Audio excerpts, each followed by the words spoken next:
Okay. All right. Here we are. Whoop. Sorry.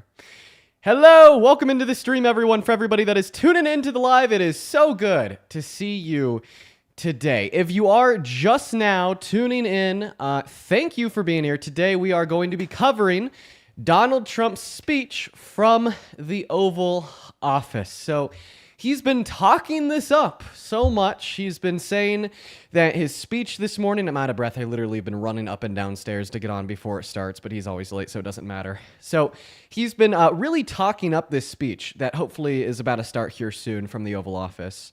And in fact, he's saying it is possibly one of the most important speeches that he will ever give in his presidency.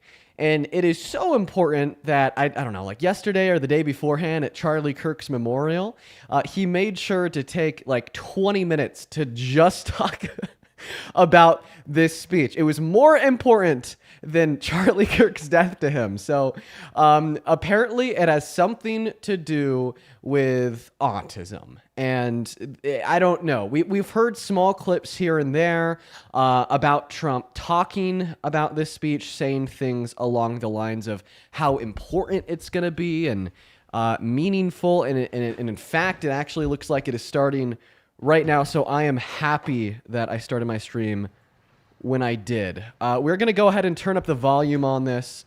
I ran upstairs into my office last minute to get this stream started. I wanted to be able to react to it live with you guys, just simply because of how important Donald Trump said it was.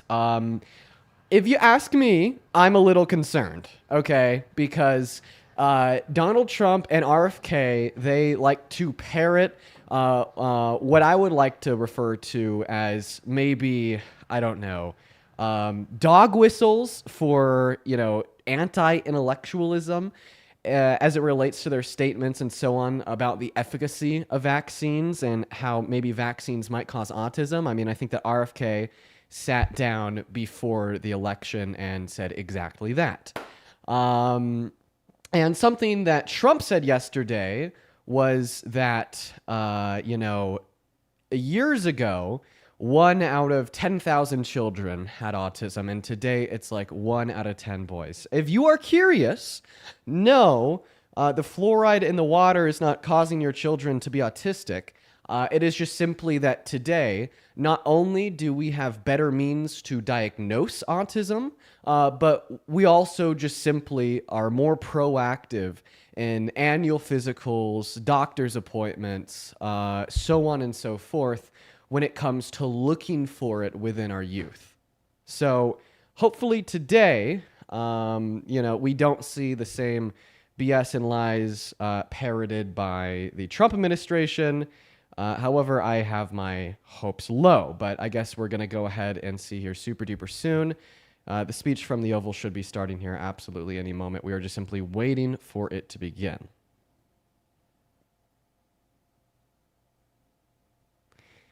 All right. Now, while we're waiting for the speech to begin, feel free to, type in chat. Tell me what you think it's going to be.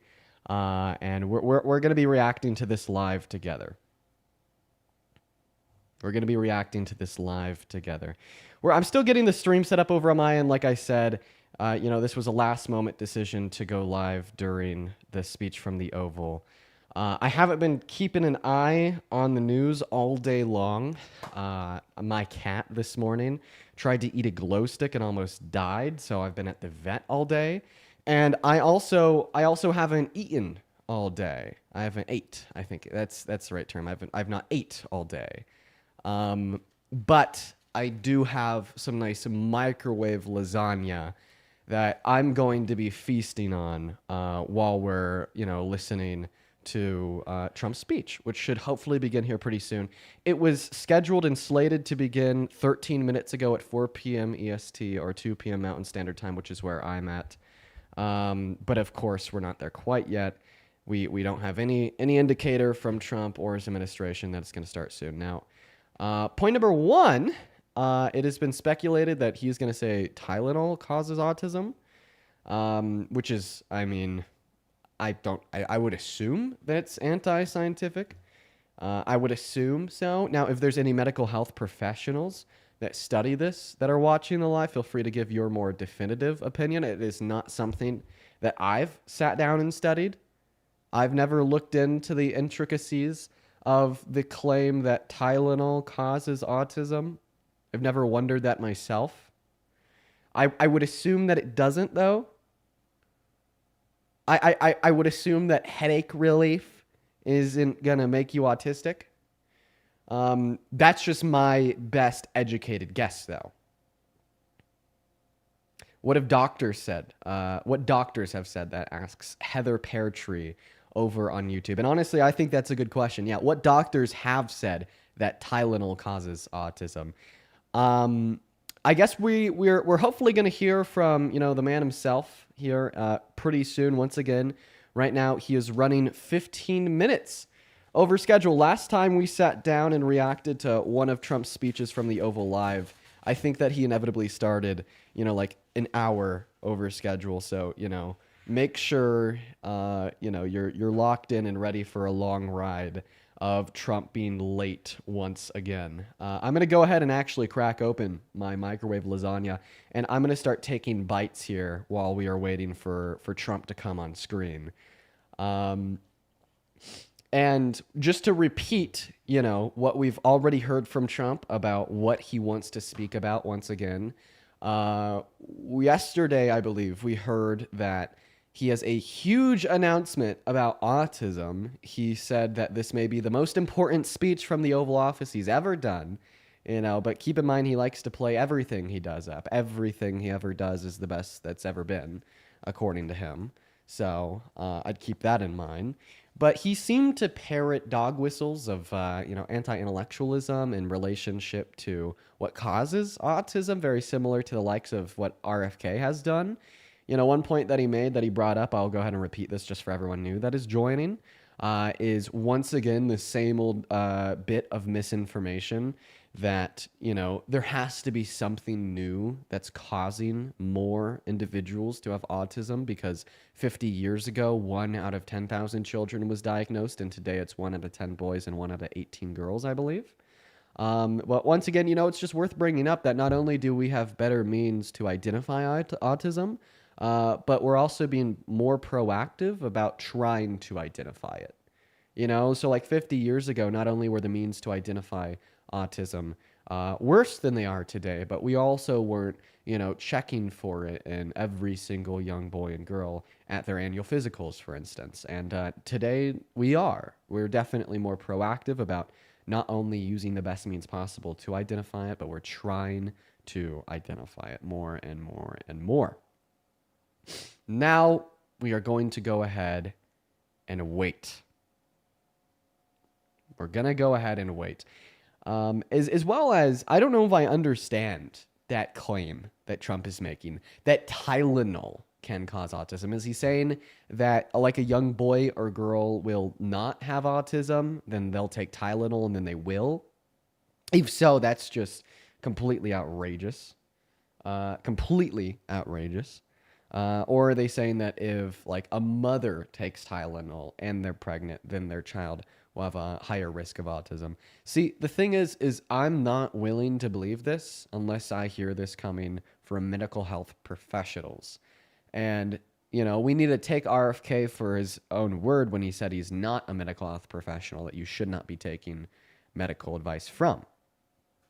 Carolina, thank you for the $5 over on PayPal. Carolina says a recent study with 2.4 million children in Sweden published in the Journal of the American Medical Association found no link between Tylenol and an increased risk of autism. Well, there you have it, folks. See, we're already getting the studies in. I think I'm going to go ahead and accept that.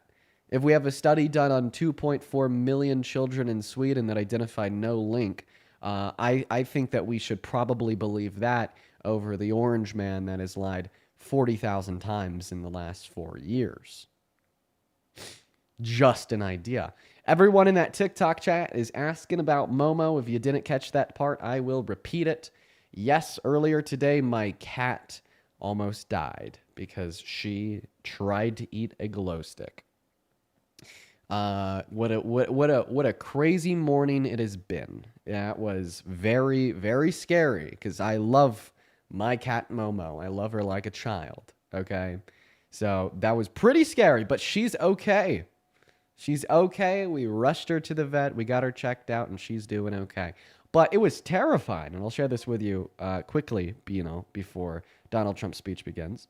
It was, the first thing that we saw was her mouth was foaming. And that's scary to see, especially when you don't know anything about what causes that in cats. It's very scary. But she's okay. And I guess that's just a natural response to try to get toxins out of your mouth if you're a cat. So, yeah. Anyways, we are still waiting on Donald Trump's speech from the Oval here to begin. I'm going to go ahead and start feasting on my lasagna. He's 20 minutes late. Come on, man. This is the second time I've gone live and made food before I went live to watch one of Donald Trump's speeches with you guys. And then I didn't end up eating the food until it was already cold because Donald Trump was like 2 hours. This is the second time. And fuck in hell, I'm not going to let it happen this time. Maybe we could get some medical health professionals up here. Morrow with a $20 super chat on YouTube says, prediction, liberals, trans athletes, DEI, and Jimmy Kimmel. I don't know. I'd usually say, oh, take a shot. If he doesn't bring those things up, you're going to be sober. For this one, I don't know. I think that I think that he's going to try to stay on autism, Tylenol, but we might hear about liberals. Maybe, and you know what? I would say low likelihood, but it is possible he may end up blaming this on DEI in medicine. That's a bet. That's like one of those things you would bet on. I think the likelihood is low, but I could totally see it happening. Totally see it happening. So, yeah, I'm actually going to go ahead and shoot a text over to this guy that's a medical health professional. His name is Greg, I believe. I've seen him on live a couple times. He's a pretty bright fella. I'm going to reach out to him and see if he'd be interested in maybe joining the stream to talk about the medicine and the facts behind autism and potential links to things such as Tylenol. I don't know if he will, share too much breaking news with us because I think we already know what the facts are on that specific matter. Tylenol doesn't cause autism. As a donor had actually brought up, Sweden did a study on 2.4 million children and found no link between Tylenol and autism. But I'm going to go ahead and reach out to him right now. Hey, Dr. Greg, want to join my stream and talk about the right's thoughts on autism? There we go. All right, I reached out to him. Once again, for everybody new tuning into the live, it is so good to see you. Right now, we are waiting for Donald Trump's speech to begin from the Oval Office in Washington, D.C. The deal of the day is yesterday, Donald Trump said that this would be one of the most important press conferences ever. Ever. He said that this would be the most important conference of his tenure as president. But I will say, he says that about everything. If he hits a 70-meter drive on the golf course, that was the best drive any man's ever hit and human history. If he is taking a fitness test, all of a sudden he's more fit than Michael Phelps. That's just the way he talks. He's always saying that it's the best ever. It's the most important ever. We've never seen anything like this. This is truly history in the making. So I don't know if it's truly going to be the case for this press conference, but at the same time, I'm scared. I am so terrified by the idea of the President of the United States of America using his position as the President of the United States of America to espouse medical misinformation that is real harm and stigmatizing things such as autism and what causes autism. This is, bad for, medicine. This is bad for professional standards of applying the scientific method to things that matter. And it's just also bad because we really shouldn't be stigmatizing autism. We shouldn't be stigmatizing the diagnosis of autism, and we shouldn't be spreading misinformation on what causes that for about a billion other reasons. If we start hinting at the idea that, well, maybe vaccines cause autism, then guess what? The next generation is never going to get vaxxed because their parents accepted the misinformation. And then we'll have so many people dead. And that's not good at all. That's not good at all. KS, I appreciate you for that motorcycle. So if Donald Trump is running later than 25 minutes behind right now, he's 24, I'm going to go ahead and start eating just because I don't want my food to get cold and I haven't eaten it all today. We're going to start digging into that lasagna.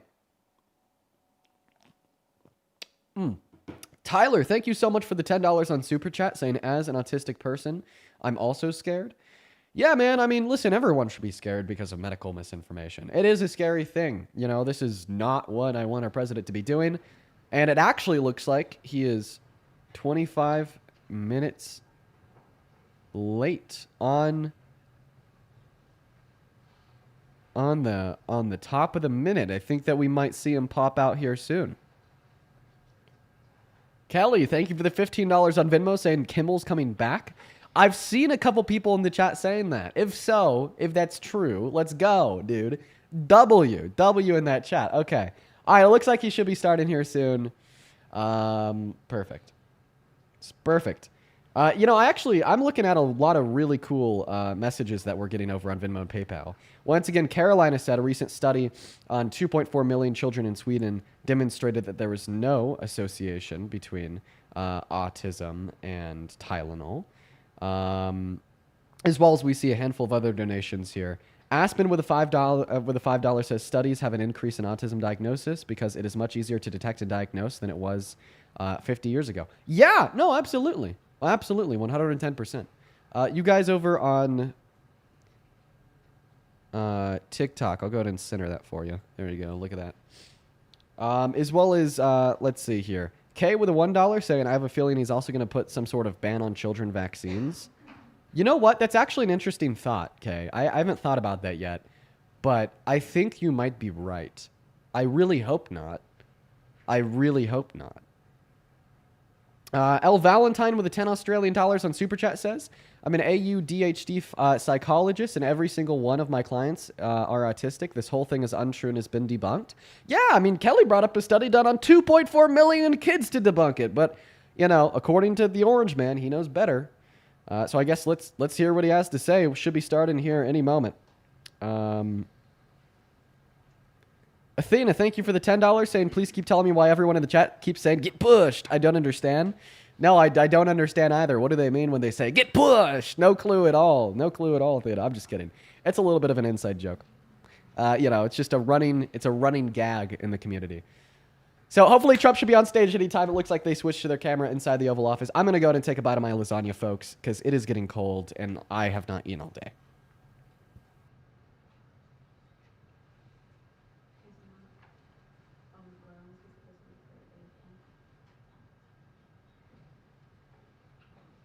Yeah, man, it's cold. That sucks. Oh, man. Anyways, unfortunate. For everyone new that is joining our stream, I thought that we would go ahead and rediscuss what we're doing here today and what the importance of the stream is. So Donald Trump has been talking about the speech from the Oval today. He's been saying that it is like the most important speech from the Oval that he will ever give. And we've seen and he said that it's going to be about autism and about some big news that's going to be world-changing from his administration on autism. And he's also talked a little bit about like how so many more individuals, quote unquote, are autistic today than there were 50 years ago, even though that's blatantly false. It's misinformation. We just know how to better identify it today than we did 50 years ago. And we're also looking for it more within our youth. So it's not that there's literally a higher percentage of the overall populace that is autistic, but rather there's a higher percentage of the overall populace that we've been able to identify as having autism. And that's really important. And we also think that he may suggest some relation between a rise or an increase in autism that we just debunked, and the use of Tylenol. But of course, that makes no sense because, as so many people have already brought up, there's been studies done on like 2.4 million school children in Sweden detailing no relationship between autism and Tylenol. Not to mention that Tylenol came out like 60 years ago after the first medically identified case of autism in America. So that's also important. I'm going to go take another bite of the lasagna, and hopefully we will see Trump on center stage here soon.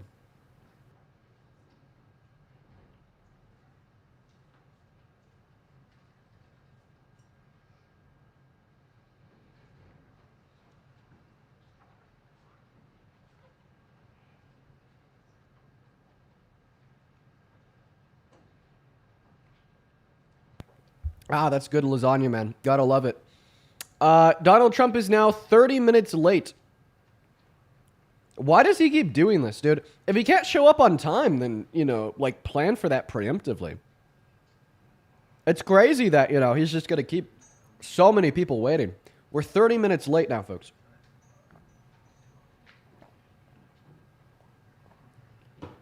All right. Hey, thank you so much for the motorcycle. I really appreciate you so much for the love. That is very kind of you. As well as I'm just reading over some of y'all's messages. Madeline says, have you seen this stuff about the rapture happening tomorrow? I have. Oh my God, religious psychosis, folks. In fact, I was taking a deep dive into that this morning. After we get off the live here, once Donald Trump gives his speech, if you haven't seen that yet, you got to go look at it. It's insane, okay? People literally think that the rapture is going to happen tomorrow. Aaliyah, thank you for the galaxy. And I'm dead serious. You will find pages and pages and pages of TikTok videos about people saying that they quit their job to spend time with their family during the rapture, and they're all going to be lifted up to heaven. Just insane. And even if you're Christian, by the way, shouldn't think that way. Jesus said the only person who knows the time or the hour of the second coming is the Father, not you. Addie says, autism was first diagnosed in 1943. Tylenol was invented in 1955. Once again, just giving more reason to believe that the grifter-in-chief, 34-count felon with a degree in economics, not medicine, is wrong. And then, also, Jalen brings up a good point. Jalen says, so important to recognize that Tylenol is the only safe medication for pregnant women. This is such an attack on women. Is that true? Does anyone know? I feel like I've heard that before, but can we just get some like confirmation from other people watching? Because I do feel like I've heard that before. That is true? Oh my God. Okay, so not only is this an attack on people with autism, because spreading misinformation about what causes autism will ultimately only, reduce in more stigmatization surrounding it. Not only is it possibly going to be an attack on vaccines. I don't know if he's going to bring that up. I just know that RFK has, Secretary of Medicine has been talking nonstop about a potential relationship between vaccines and autism for the last year. But it's also an attack on women because we know that he's going to bring up Tylenol. That's what he's already told us. So telling people that they shouldn't take Tylenol when Tylenol is the only safe painkiller for pregnant women is very, very, very serious.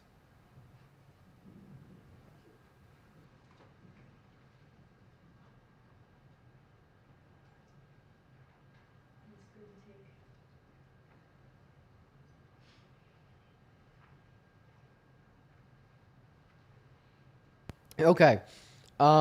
So we're still waiting on him. Now he's 33 minutes late.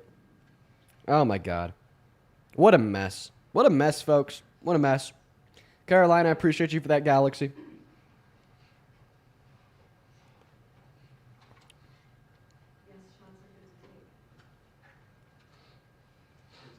Someone else says, I believe autism could come from vaccines because they biologically change us for life, which would be passed on to our children, which we then double dose with vaccines, and that keeps going for a generation. That's not really how it works. That's not really how it works. My evidence that that's not really how it works and that you're wrong would be the fact that every single time a medical health professional has had a similar hypothesis to yourself, and then they turned around, applied the scientific method, and did a peer-reviewed research paper on if vaccines can cause autism, they've always concluded that it can't.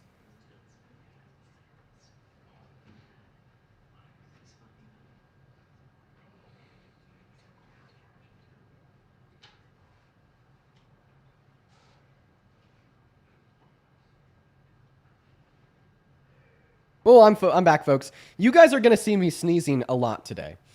Because this morning I had to take Momo to the vet, as we've already talked about. She almost died, Jesus Christ. But I'm also really allergic to animals. So, like, the 10 minutes I spent at the vet today just killed me. It has had me sneezing and, like, crying all day. Absolutely terrible. Absolutely terrible. Hopefully Donald Trump should be on any moment. We are, let's see, 35 minutes overdue. 35 minutes overdue. Yep. Let's see. I actually got to blow my nose again. Go ahead and give me 30 seconds here, folks. In the meantime, once again, Donald Trump said that this is going to be the most important speech from the Oval in his goddamn life. He's been talking it up. He spent like 20 minutes at Charlie Kirk's memorial thing yesterday, only talking about it. It's more important to him than Charlie Kirk's death was. So he must be planning on saying some very life-changing shit. I don't know. Or maybe not. At the same time, he likes to talk everything up. He's always saying, it's the best that's ever been. It's the most important. It's the biggest and the best. He says it about everything. So this could just be another one of those scenarios.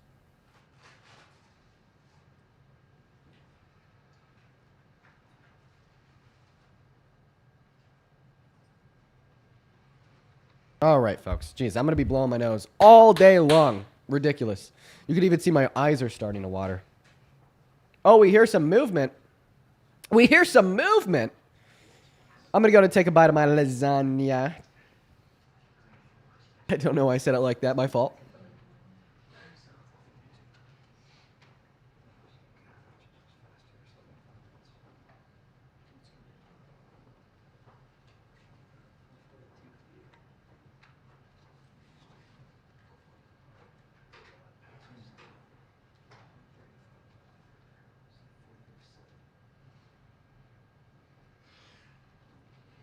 So good. So good.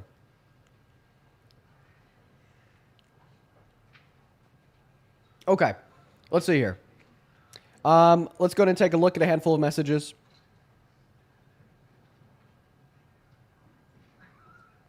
Yolanda says, hey, just note, please use the term autistic people rather than people with autism.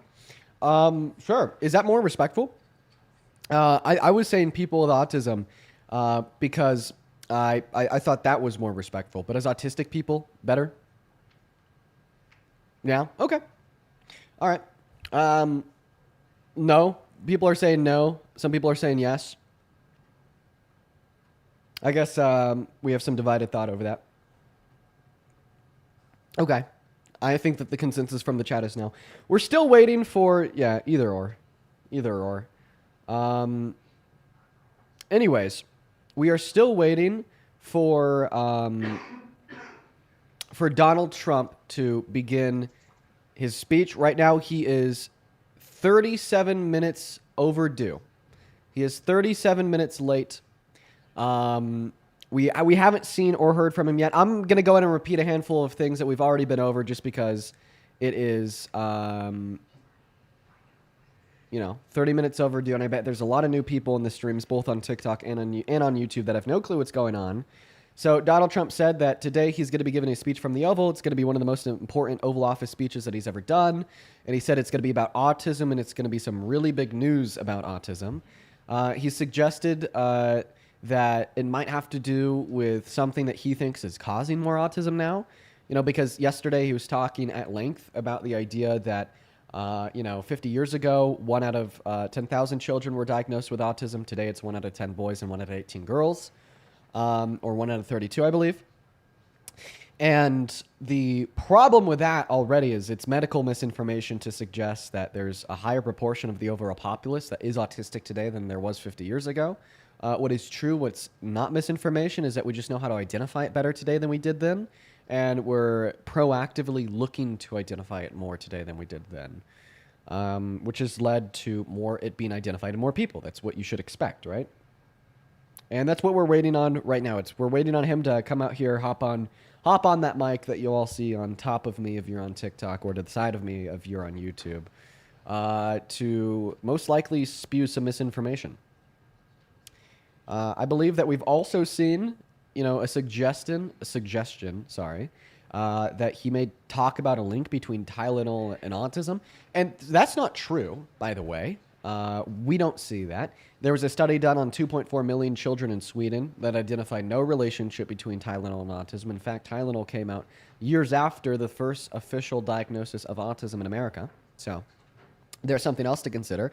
And honestly, I think if he does say that there's a link between Tylenol and autism, Tylenol could sue the fuck out of the Trump administration. And honestly, they should. I would support that. If he makes that claim and it's not true, that's going to be defamation that will lead to real material damages on the company of Tylenol, right? Tylenol that's a brand name company. So I think if he says that and it's false, which we know it is, they could sue him for billions of dollars.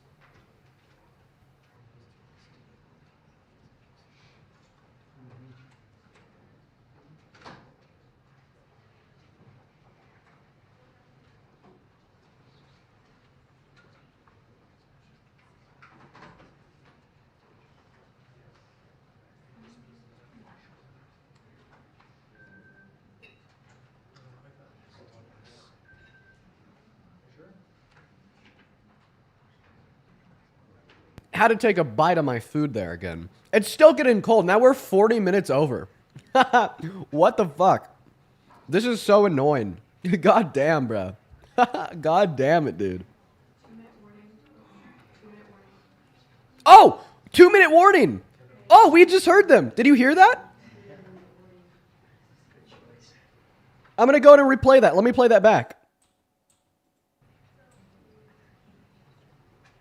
Listen closely.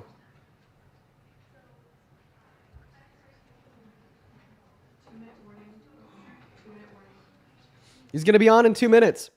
Sweet. Oh, look at that dude's noggin in the bottom. I don't know if it's cut off. It might be cut off for you guys. Some dude's bald noggin just popped in on the bottom. Okay, 2 minutes to go. Sweet.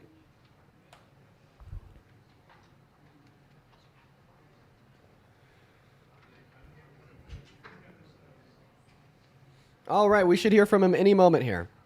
2 minutes. 2 minutes is what we just heard somebody in the press room say.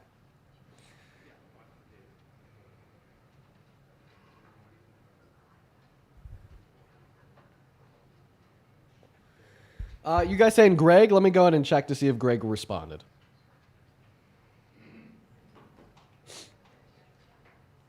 Nope, haven't heard back from Greg yet. I sent that message to him 20 minutes ago. It looks like the last time he was online was an hour ago. I doubt that we'll hear from him before Donald Trump's speech begins. Once again, just for everyone watching, we just got a 2-minute warning about a minute ago. In the next 60 seconds or so, hopefully Trump will pop up on stream, and we'll listen to his speech from the Oval together. He's saying that this is going to be the most prolific and life-changing speech ever. So, Karen, thank you for the $10 on Super Chat. Karen with the $10 says, love that you're live casting this. This is a great step towards spreading the message. Keep up the amazing work.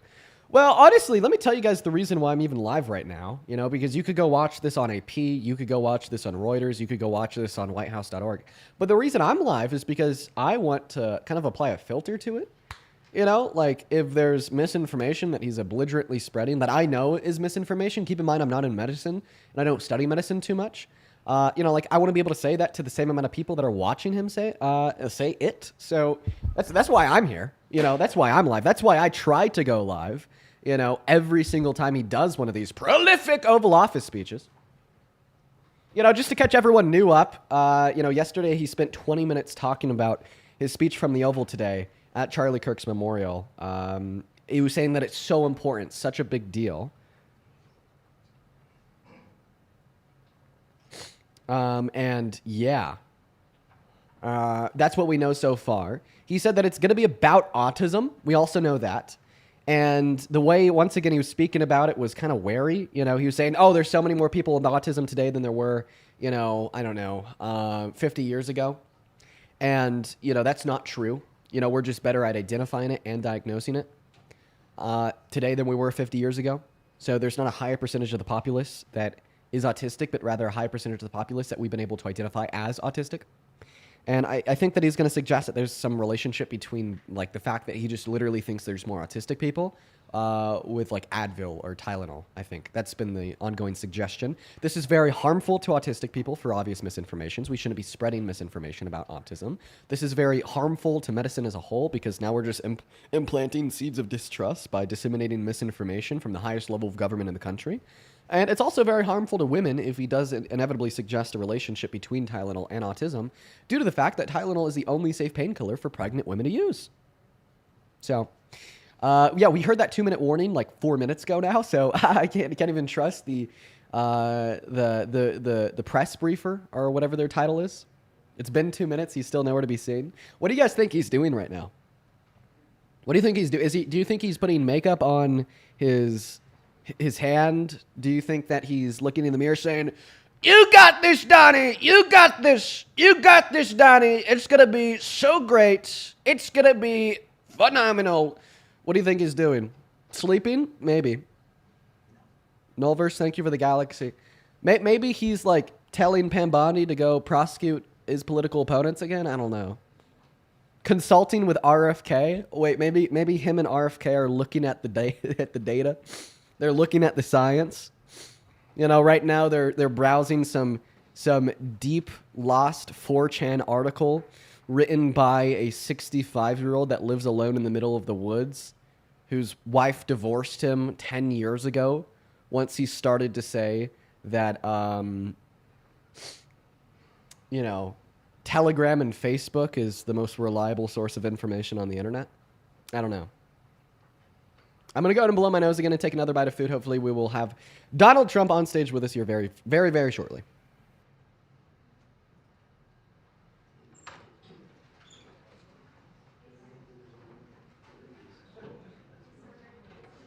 Oh, here they are. Oh, we got you guys don't see it, but we got a graph. You guys, I should probably show you guys this graph. Look at the graph. They just took out the graph. He's right there, folks. I appreciate you so much for that. Thank you for that, motorcycle. Here's the Don. I'm going to go ahead and mute up. Let's listen to him together. He's finally here. Thank you very much. So I've been waiting for this meeting for 20 years, actually. And it's not that everything's 100% understood or known, but I think we've made a lot of strides. Bad start. Wish it was done a long time ago. Today, we're delighted to be joined by America's top medical and public health professionals as we announce historic steps to confront the crisis of autism. Horrible, horrible crisis. I want to thank the man who brought this issue to the forefront of American politics along with me. And we actually met in my office, is it like 20 years ago, Bobby? It's probably 20 years ago in New York. I was a developer, as you probably heard, and I always had very strong feelings about autism and how it happened and where it came from. And he and I don't know, the word got out, and I wouldn't say that people were very understanding of where we were, but it's turning out that we understood a lot more than a lot of people who studied it, we think.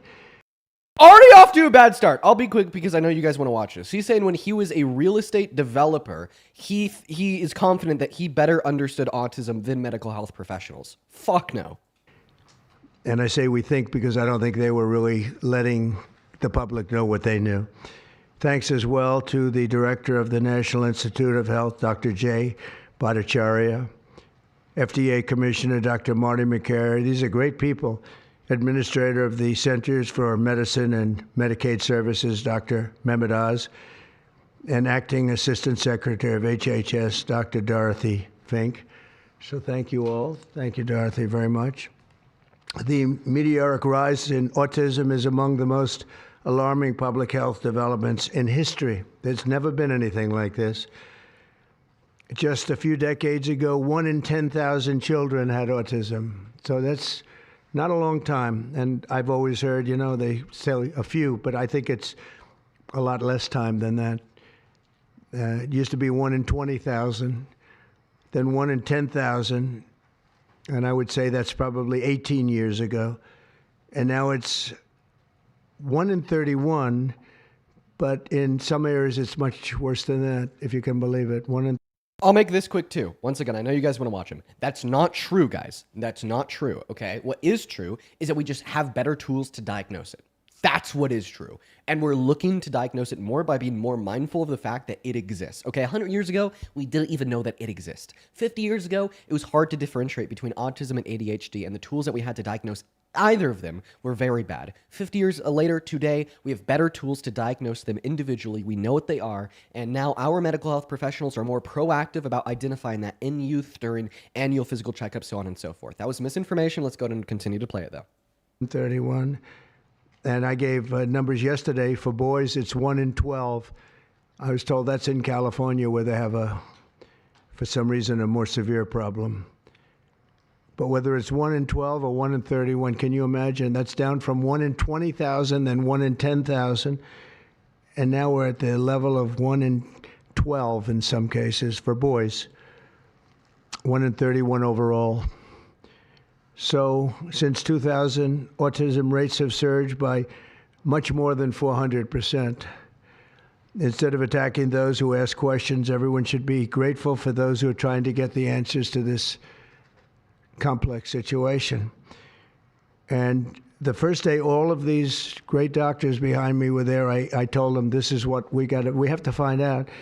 Because when you go from 20,000 to 10,000, and then you go to 12, you know there's something artificial. They're taking something. And by the way, I think I can say that there are certain groups of people that don't take vaccines and don't take any pills that have no autism. That have no autism. Does that tell you something? That's currently, is that a correct statement, by the way? The answer is no. There are some studies that suggest that, yeah, with the Amish, for example. The Amish, yeah, virtually. I heard none.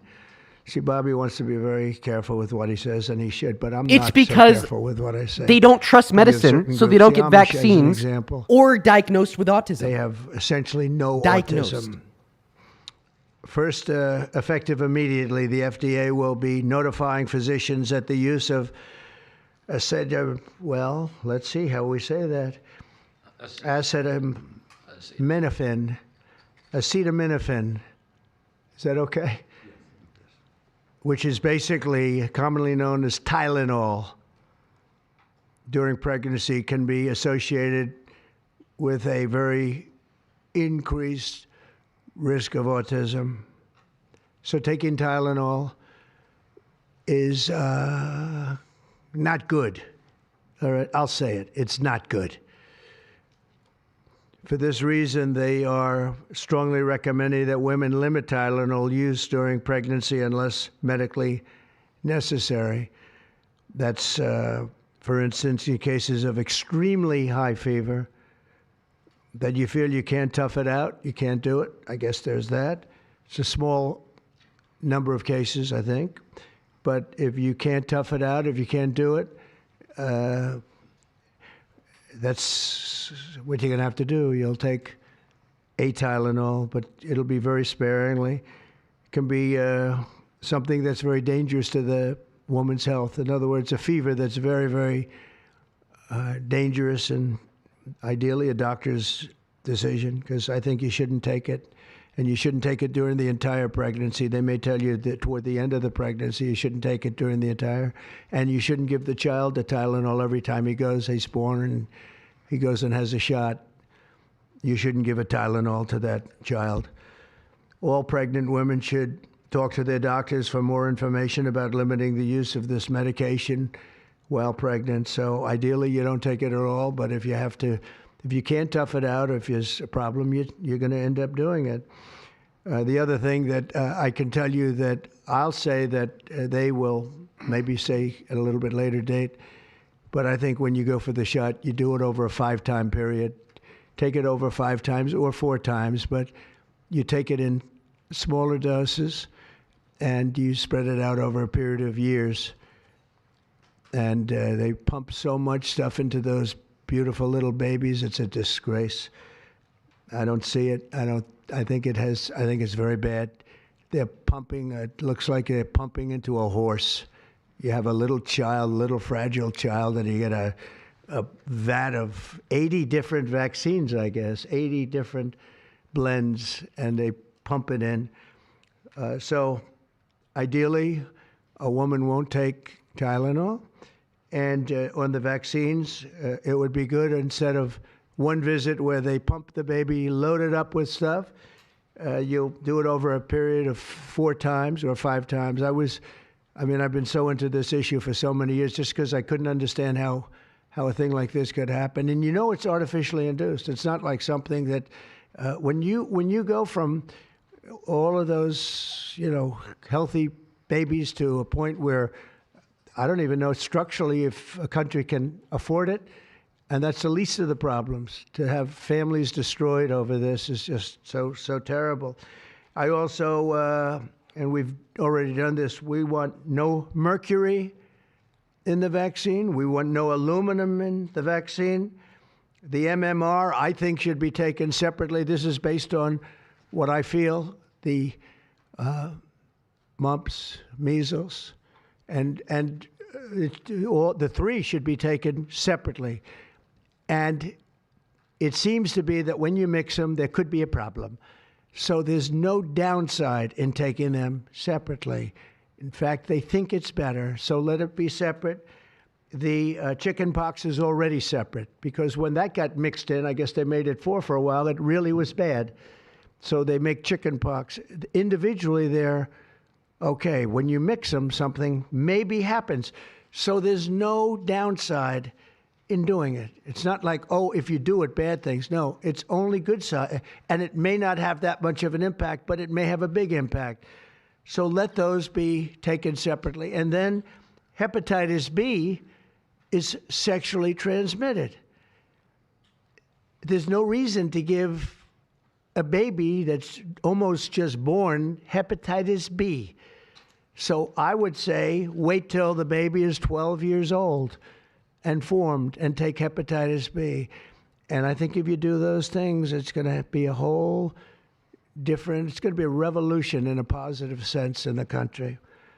The FDA will be updating the label of an existing drug to reflect potential benefits in reducing some autism symptoms. This gives hope to the many parents with autistic children that it may be possible to improve their lives. That's one of the things that I'm very, very happy about. I mean, this was mostly going to be on how not to have the child affected, but we've learned some pretty good things about certain elements of genius that can be given to a baby, and the baby can get better. And in some cases, maybe substantially better. Not going to be easy, but be a lot easier if it didn't happen in the first place, as these great parents fully understand, right? They fully understand. I feel so terribly for. I have so many friends with autistic children. It's a tough situation. Finally, to help reach the ultimate goal of ending the autism fever, the NIH will be announcing 13 major grant awards from the Autism Data Science Initiatives. And to be honest with you, to me, that's the least important. It's not even a money thing at this point. There's so much money, but they have to do, and they have to move quickly. When the alternative is that nothing bad can happen, let's do it now. I was just saying to Bobby and the group, let's do it now. Nothing bad can happen. It can only good happen. But with Tylenol, don't take it. Don't take it. And if you can't live, if your fever is so bad, you have to take one because there's no alternative to that. Sadly, first question, what can you take instead? It's actually, there's not an alternative to that. And as you know, other of the medicines are absolutely proven bad. I mean, they've been proven bad with the aspirins and the Advils and others, right? And they've been proven bad. So I'd like to ask Bobby to get up to the podium and say a few words, and then Dr. Bhattacharya and Dr. McCary, Dr. Oz, Dr. Fink, followed by 2 incredible mothers that have experienced firsthand what this country is going through, what parts of the world are going through. And I will say there are parts of the world that don't take Tylenol. I mean, there's a rumor, and I don't know if it's so or not, that Cuba, they don't have Tylenol because they don't have the money for Tylenol. and they have virtually no autism, okay? Tell me about that one. And there are other parts of the world where they don't have Tylenol, where they don't have autism. That tells you a lot. And I want to say it right now. And, you know, the way I look at it, don't take it. Don't take it. There's no downside in not taking it. So I'd like to ask Bobby to come up and say a few words. I hope I didn't ruin his day, but that's the way I feel. I've been very strong on this subject for a long time. You know, life is common sense, too. And there's a lot of common sense in this, and I wish things like this. You cannot common sense your way to complex medical health conclusions. That's why people spend hundreds of thousands of dollars and 12 years at school to get a license and degree in order to practice it. Were brought up, and this group has worked so hard on it, but I'd like to be a little bit more, a little speedier in the process of a recommendation, because there's no harm in going quicker. There's absolutely no harm. At worst, there's no harm. Thank you very much. Bobby, please. Thank you, Mr. President. To meet the President's challenge, I ordered HHS to launch an unprecedented all-agency effort to identify all causes of autism, including toxic and pharmaceutical exposures. At President Trump's urging, NIH, FDA, CDC, and CMS are turning over every stone to identify the etiology of the autism epidemic and how patients and parents can prevent and reverse this alarming trend. We have broken down the traditional silos that have long separated these agencies, and we have fast-tracked research and guidance. Historically, NIH has focused almost solely on politically safe and entirely fruitless research about the genetic drivers of autism. And that would be like studying the genetic drivers of lung cancer without looking at cigarettes. And that's what NIH has been doing for 20 years. As a result, we don't have an answer to this critical question, despite the cataclysmic impact of the epidemic on our nation's children. We are now replacing the institutional culture of politicized science and corruption with evidence-based medicine. NIH research teams are currently testing multiple hypotheses with no area off limits. We promise transparency as we uncover the potential causes and treatments, and we will notify the public regularly of our progress. Today, we are announcing two important findings from our autism work that are vital for parents to know as they make these decisions. First, HHS will act on acetaminophen. The FDA is responding to clinical and laboratory studies that suggest a potential association between acetaminophen use during pregnancy and adverse neurodevelopmental outcomes, including later diagnosis for ADHD and autism. Scientists have proposed biological mechanisms linking prenatal acetaminophen exposure to altered brain development. We have also evaluated the contrary studies that show no association. Today, the FDA will issue a physician's notice about the risk of acetaminophen during pregnancy and begin the process to initiate a safety label change. HHS will launch a nationwide public service campaign to inform families and protect public health. FDA also recognized that acetaminophen is often the only tool for fevers and pain in pregnancy, as other alternatives have well-documented adverse effects. HHS wants, therefore, to encourage clinicians to exercise their best judgment in the use of acetaminophen for fevers and pain in pregnancy by prescribing the lowest effective dose for the shortest necessary duration and only when treatment is required. Furthermore, thanks to the politicization of science, the safety of acetaminophen against the risk of neurodevelopmental disorders in young children has never been validated. Prudent medicine, therefore, suggests caution in acetaminophen use by young children, especially since strong evidence also has associated it with liver toxicity. Some studies have also found the use of acetaminophen in children can potentially prolong viral illnesses. FDA will drive new research to safeguard mothers, children, and families. In addition to a possible acetaminophen connection to autism for pregnant women, infants, and toddlers, our research has revealed that folate deficiency in a child's brain can lead to autism. We have also identified an exciting therapy that may benefit large numbers of children who suffer from autism.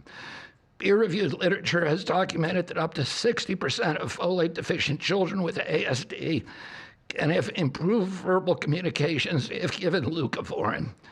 I have instructed NIH, FDA, and CMS to help doctors treat children appropriately. Jay will help tell that story, which started with sound science, the kind that restores faith in government. This announcement also represents a historic collaboration between NIH, FDA, CDC, and CMS. We expect this to be the first of many announcements over the coming years that deliver actionable information to parents on underlying cause of autism and the potential paths for prevention and reversal. Finally, autism is a complex disorder with multifactorial etiology.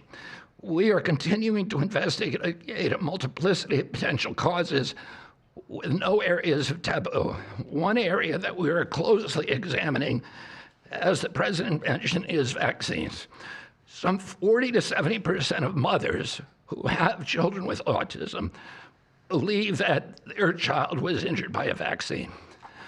President Trump believes that we should be listening to these mothers instead of gaslighting and marginalizing them like prior administrations. Some of our friends like to say that we should believe all women. Some of these same people have been silencing and demonizing these mothers for 3 decades because research on the potential link between autism and vaccines has been actively suppressed in the past. It will take time for an honest look at this topic by scientists. But I want to reassure the people in the autism community that we will be uncompromising and relentless in our search for answers. We will perform the studies that should have been performed 25 years ago. Whatever the answer is, we will tell you what we find. We are researching this issue to all 3 agencies. Jay will discuss one of our research initiatives at NIH. This model of unleashing unbiased, depoliticized, gold standard scientific research and academic freedom to deliver actionable information to prevent and reverse disease will be a model for the framework to deliver similar results for many other chronic conditions that plague Americans. Jay? Y'all are frying me in that TikTok chat. Kennedy. You guys are telling me to skip. This is Thank you, live. I President can't skip this. I'm proud to announce today that the NIH has launched the Autism Data Science Initiative to turbocharge autism research, devoting an additional $50 million to the cause of studying autism. Nearly 250 research teams from across the country applied, sent in their applications, and were peer-reviewed by the NIH review panels. The NIH peer reviewers chose the 13 best projects focused on root causes and therapies, with replication and validation studies to guarantee gold standard science. The studies feature a new kind of science called exposomics, where scientists consider environmental and medical factors, nutrition, events during pregnancy, in combination with biology and genetics to answer vital questions about autism.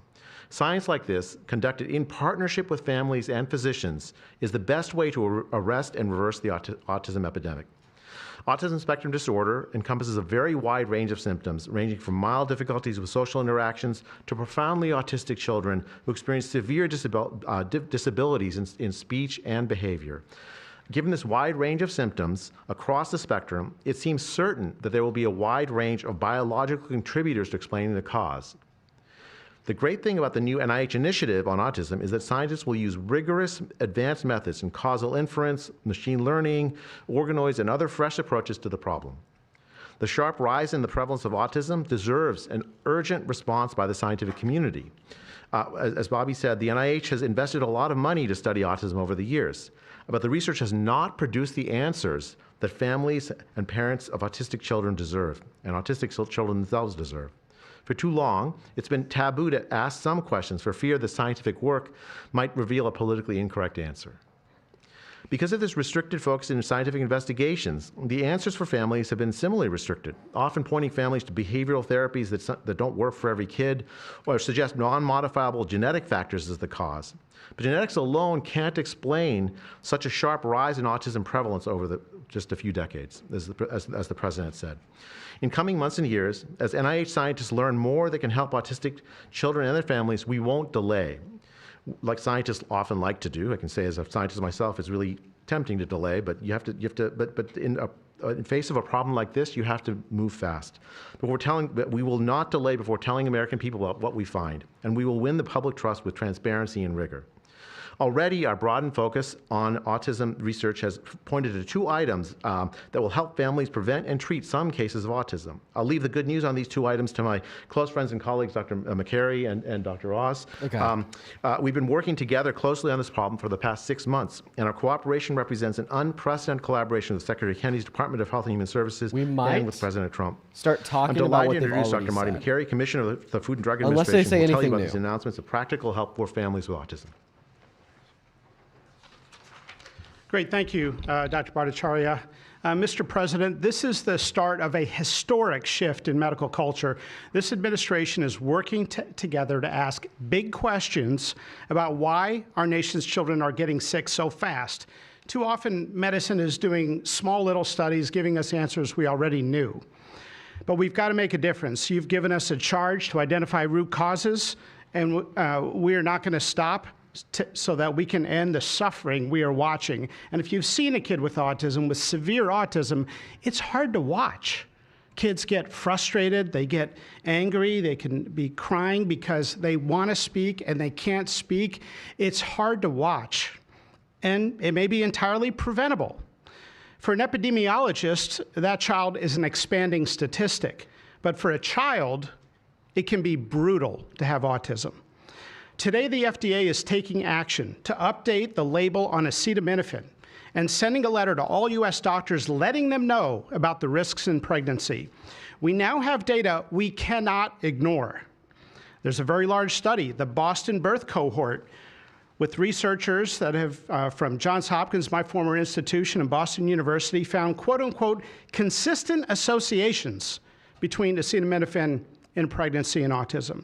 And the Nurses' Health Study with researchers from Yale, Columbia, and Harvard looking at 9,000 kids found that acetaminophen use in pregnancy was associated with neurodevelopmental disorders. And 4 weeks ago, a Mount Sinai Harvard study reviewed all the existing literature and found the overwhelming body of evidence points to an association. Sure, you'll be able to find a study to the contrary. That's how science works.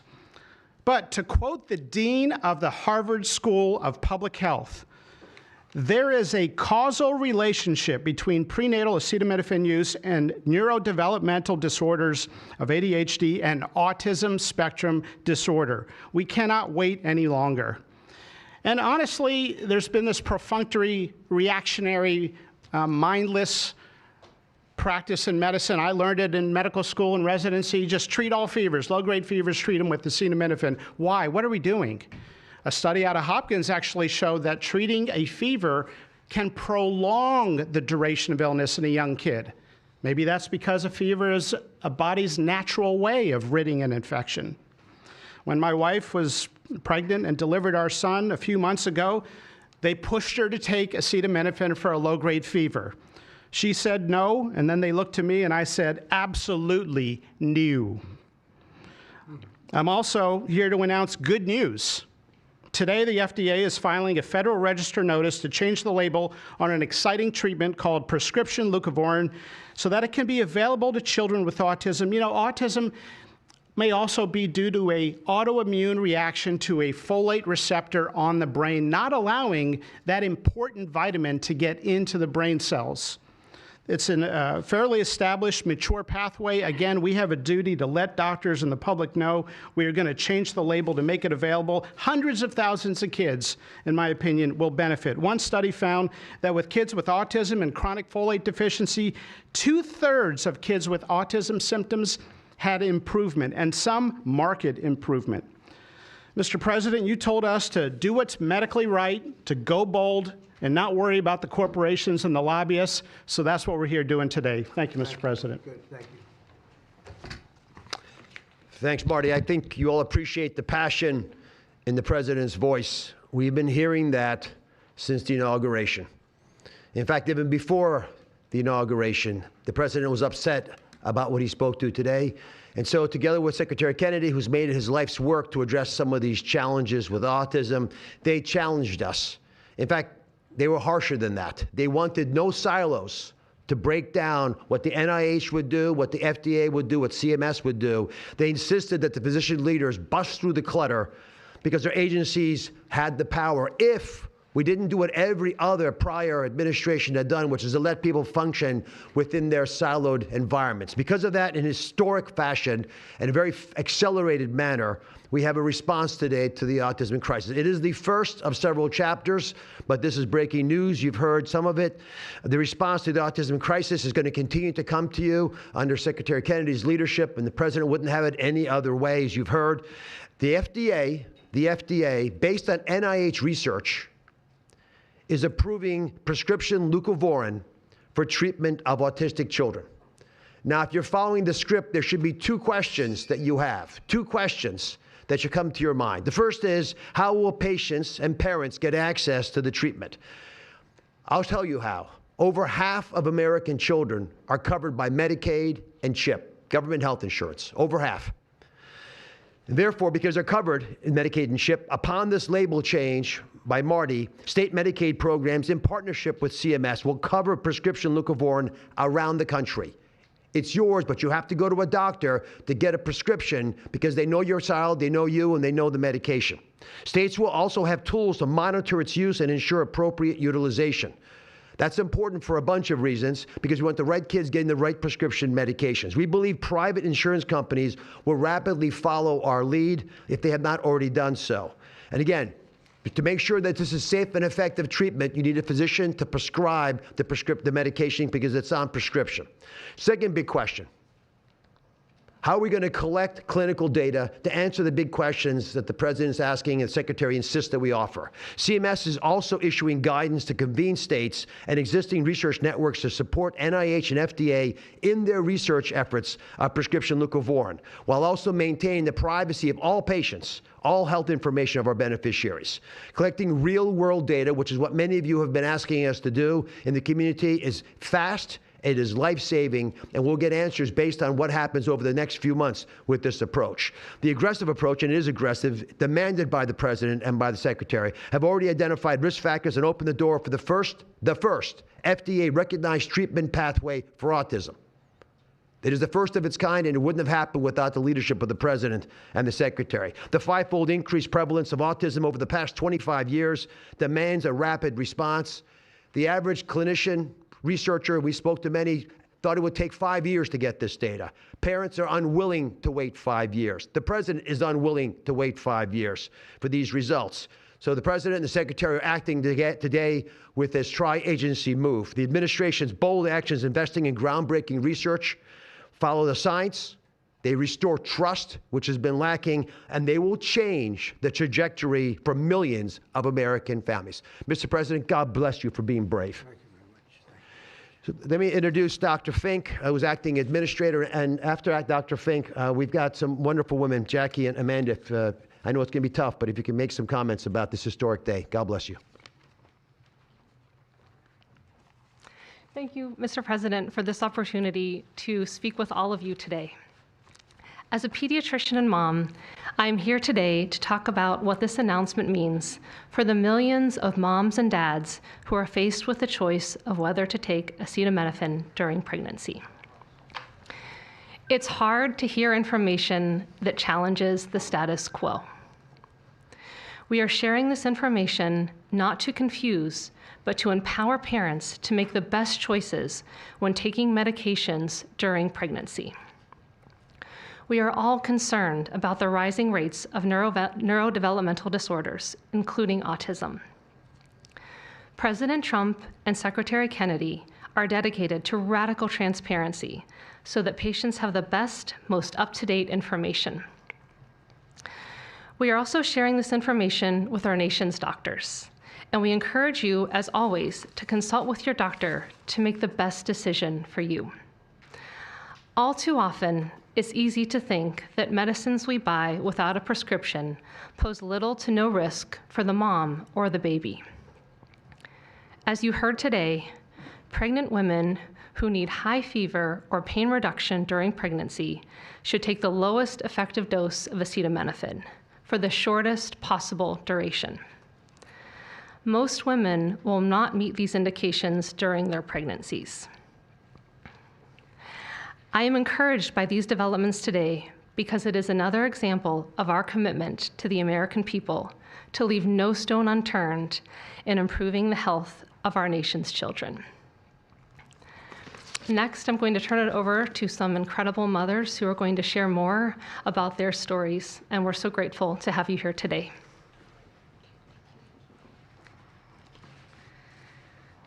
Thank you. Thank you, Mr. President and team, for all your work. This is an historic day, and I'm thankful to be here. I have a son who's 5 who is profoundly autistic, and you've probably heard if you've met one autistic child, you've met one autistic child. It's a spectrum, which I don't think the spectrum is helpful, but that's another conversation. He is an amazing little boy, a blessing from God. He's marvelous. He can count to 1,000. He knows all of his letters and the sounds they make and a word for each one.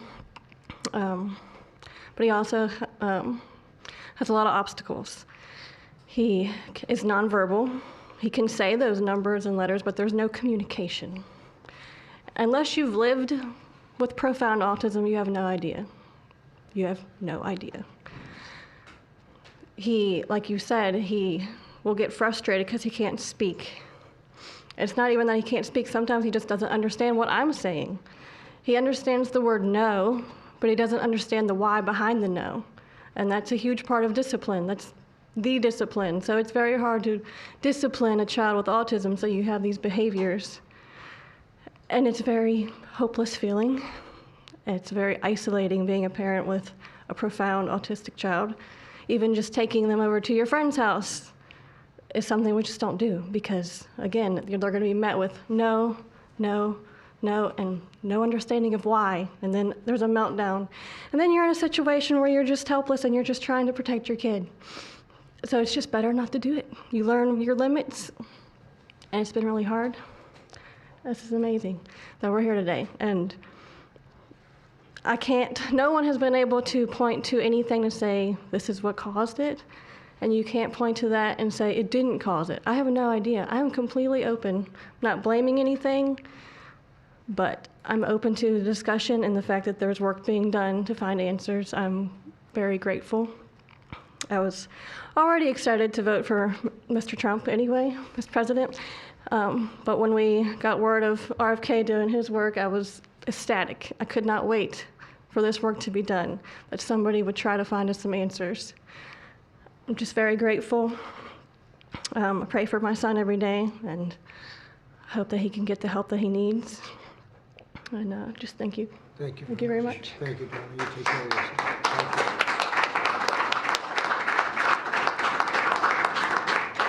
Hi, my name's Jackie. I'm also extremely grateful for the opportunity to be here and share my son's story. My son is Eddie. He's 11.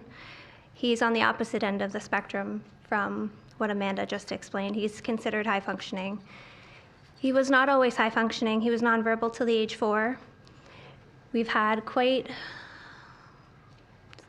a hard time to get to the place where we are today.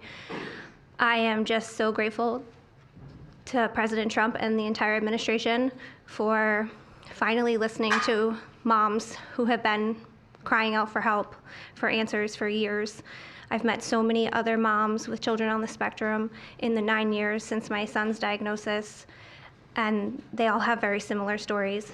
And they've all just wanted somebody to listen, to not ridicule them or look at them like they were the crazy people it's hard when you don't have doctors that take the time to really listen and find out when the change happened and what change happened.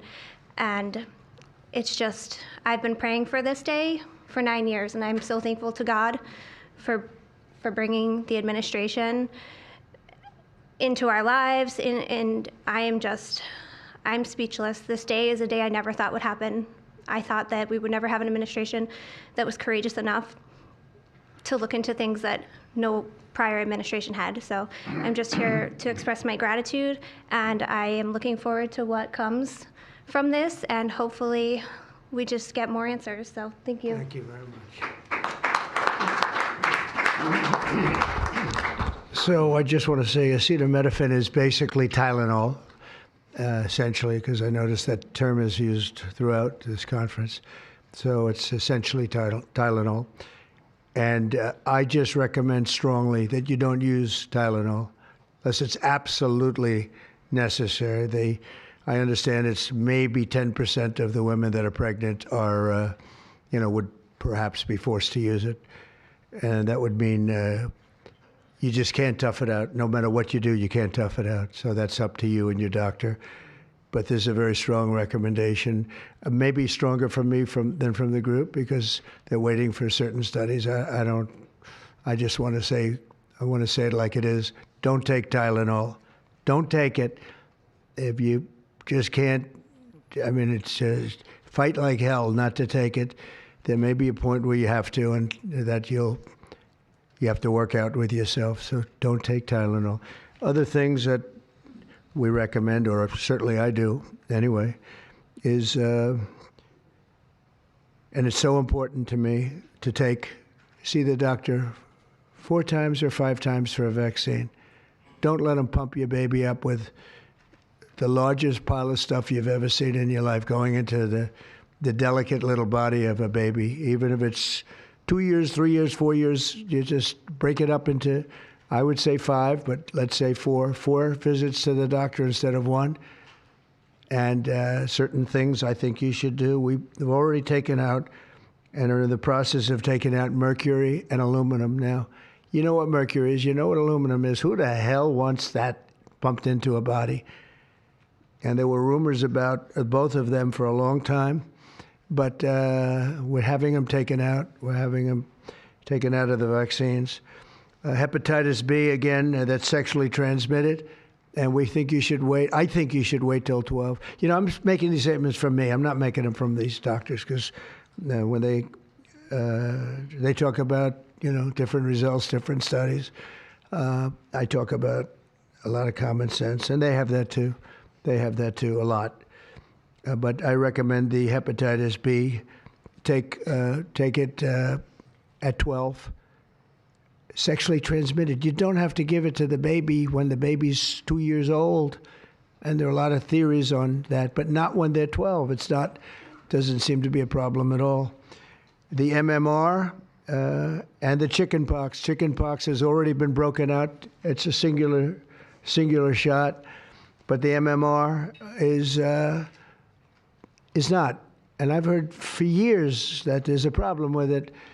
But they say that there's no problem if you do each shot separately, not put together. So an MMR, go out and do it separately. Don't take Tylenol. Don't give Tylenol to the baby after the baby's born. Every time the baby gets a shot, the baby gets a shot. They say, here, take a cup of Tylenol. I've heard that for years. Take Tylenol. Don't take Tylenol. Don't have your baby take Tylenol. Now, Tylenol is fine for people that aren't pregnant, that aren't in the situation that we're talking about. One very specific situation. If you're pregnant, don't take Tylenol. When you have your baby, don't give your baby Tylenol at all, unless it's absolutely necessary. Don't do it. Break up your visits to the doctors. Break them up. Do it in 5 if you can. Now, it's inconvenient. It's inconvenient. Oh, you have to go back another year later. You're going to go back each year for 4 years, 5 years, 3 years. Just break it up.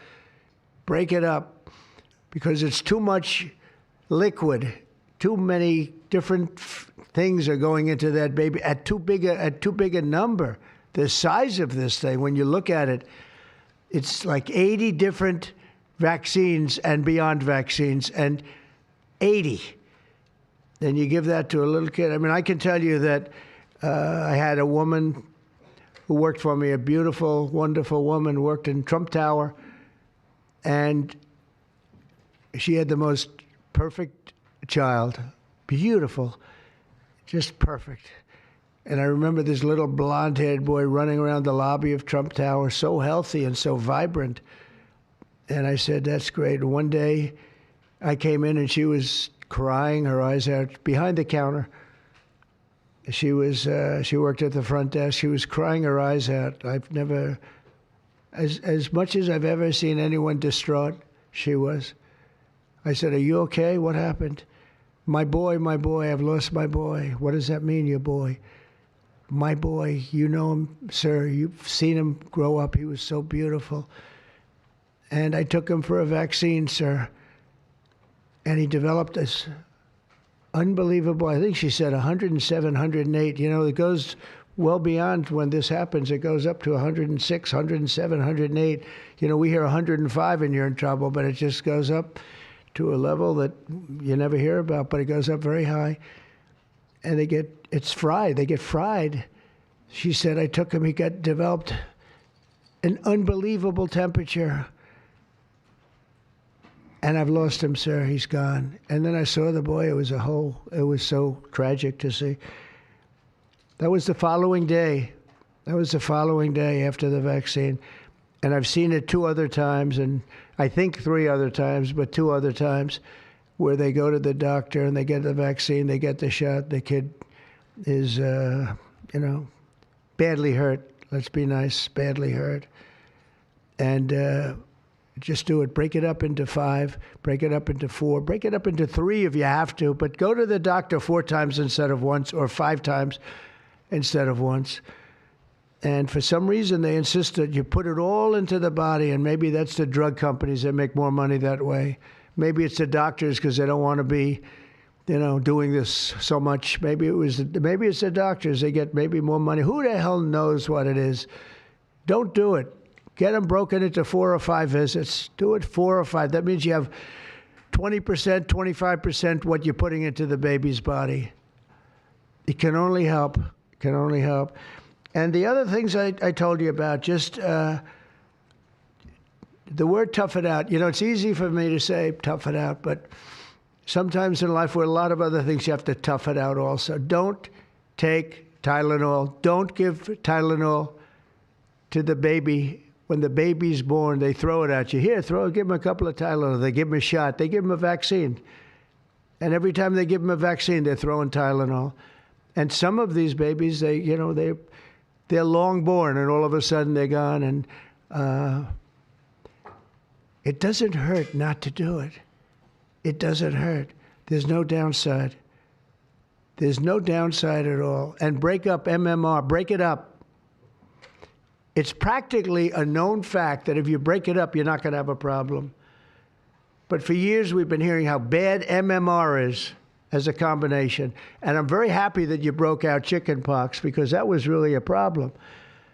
And there are other things. It's interesting because there are other things, we were talking about it, other different drugs, pills that you take that we know are so bad and they don't take them anymore. But for some reason, with this, they keep taking it. Don't take Tylenol. There's no downside. Don't take it. You'll be uncomfortable. It won't be as easy, maybe, but don't take it. If you're pregnant, don't take Tylenol. And don't give it to the baby after the baby is born. And we have more than 3 years left. And I told Bobby and the doctors behind me, and they are so committed to this, I told them that this is the number one thing I want to do from you. And we have something else called Favored Nations, where I'm going to be reducing drug prices by 1,000%, by 900, 600, 500, 1,200.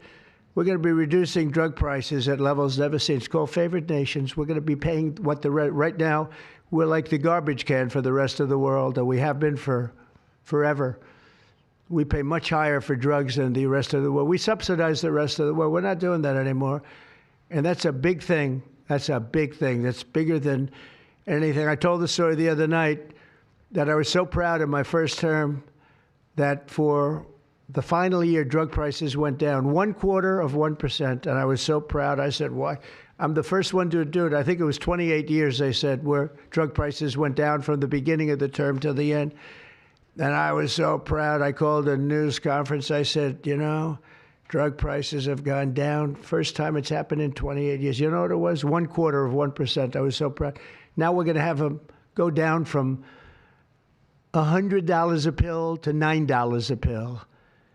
From $1,300 for a shot of like an Ozempic or the fat, I call it the fat pill or the fat drug.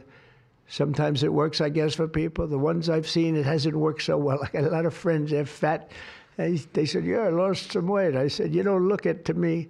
But they pay $1,300, $1,200, and they go to London and they pay $88. And they call me, they go, what's this all about?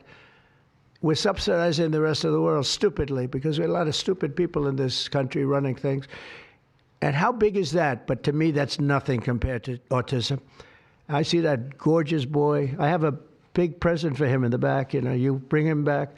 We're going to bring him into the Oval Office. I have the best present he's ever going to get, okay? A big one. I saved it for you, okay? Because I heard you were coming. Look how beautiful he is. So that's it. There's nothing much to say. Don't take Tylenol if you're pregnant, and don't give Tylenol to your child when he's born or she's born. Don't give it. Just don't give it. And we're going to have, I think, really, if you do all the things that I say, break it up. Just break it up. Break up the shots with the doctor. MMRs, as I told you, separate, separate, separate. Chickenpox already separate. You do these things. I'm telling you, I want to, when I leave office, I don't want to have, it's going to be the kind of number that we're hearing where it's 1 in 32 or 1 in 10, because I've heard 1 in 10 also. And in California, it's really bad. I want it to be, let's get it back to maybe 1 in 10,000 or 1 in 20,000 or maybe none in 20,000. And the only way you're going to do that, because this is artificially induced. This is induced by something. You don't go from 1 in 20,000 to 1 in 10,000, then to 1 in 10. That means you're taking something and something's wrong. And I feel very certain, and I know I'll be criticized. Someday they'll look back and they'll say, well, it wasn't, but I think it will. I think we're going to have a tremendous, this is the most important thing. There's nothing more important than me. We cured inflation that Biden gave us. He gave us so much inflation, the biggest ever in history. We got inflation done. We brought prices down. We gave you the largest tax cuts, all that stuff. It doesn't mean a thing compared to what we're doing today. This means everything. So we're going to save a lot of children from a tough life, really tough life. We're going to save a lot of parents from a tough life. Okay, how about a few questions? Let's just make it on this subject. This is so beyond as a subject that I'd rather not talk about, you know, some nonsense on the economy. And I will say this, the economy is unbelievable. The stock market just hit another record high and all that stuff.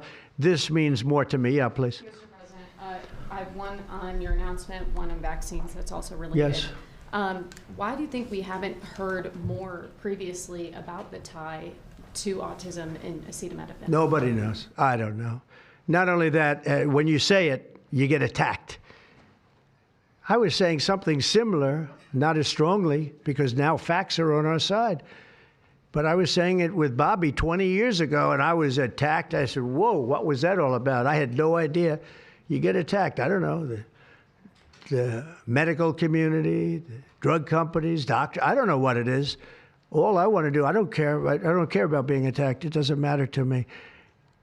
I believe that the numbers at the end of our term or shortly thereafter could be really phenomenal. I want it to go up just like it came down to this horrible level. 1 in 10? 1 in 12. I was told 1 in 10. I was told 1 in 12. Today I heard 1 in 31 if you add the girls and the boys together. It's crazy. And it was 1 in 10,000 and 1 in 20,000. It's not even sustainable for a country, you want to know the truth. And there are other places that don't have it. And they have things in common. And that's called medical research. Yeah, please. Mr. President, I'm curious, as you look at the trend lines, Yeah. how much of this is the causation of acetaminophen and how much is sort of better diagnosis, doctors, researchers having a better understanding of what is on the autism spectrum? Do you want to do that? Sure, go ahead. V, check your TikTok That's one messages. of the canard that has been promoted by the industry for many years, that it's changed diagnostic criteria, better recognition. But there's been study after study done of that completely debunks that.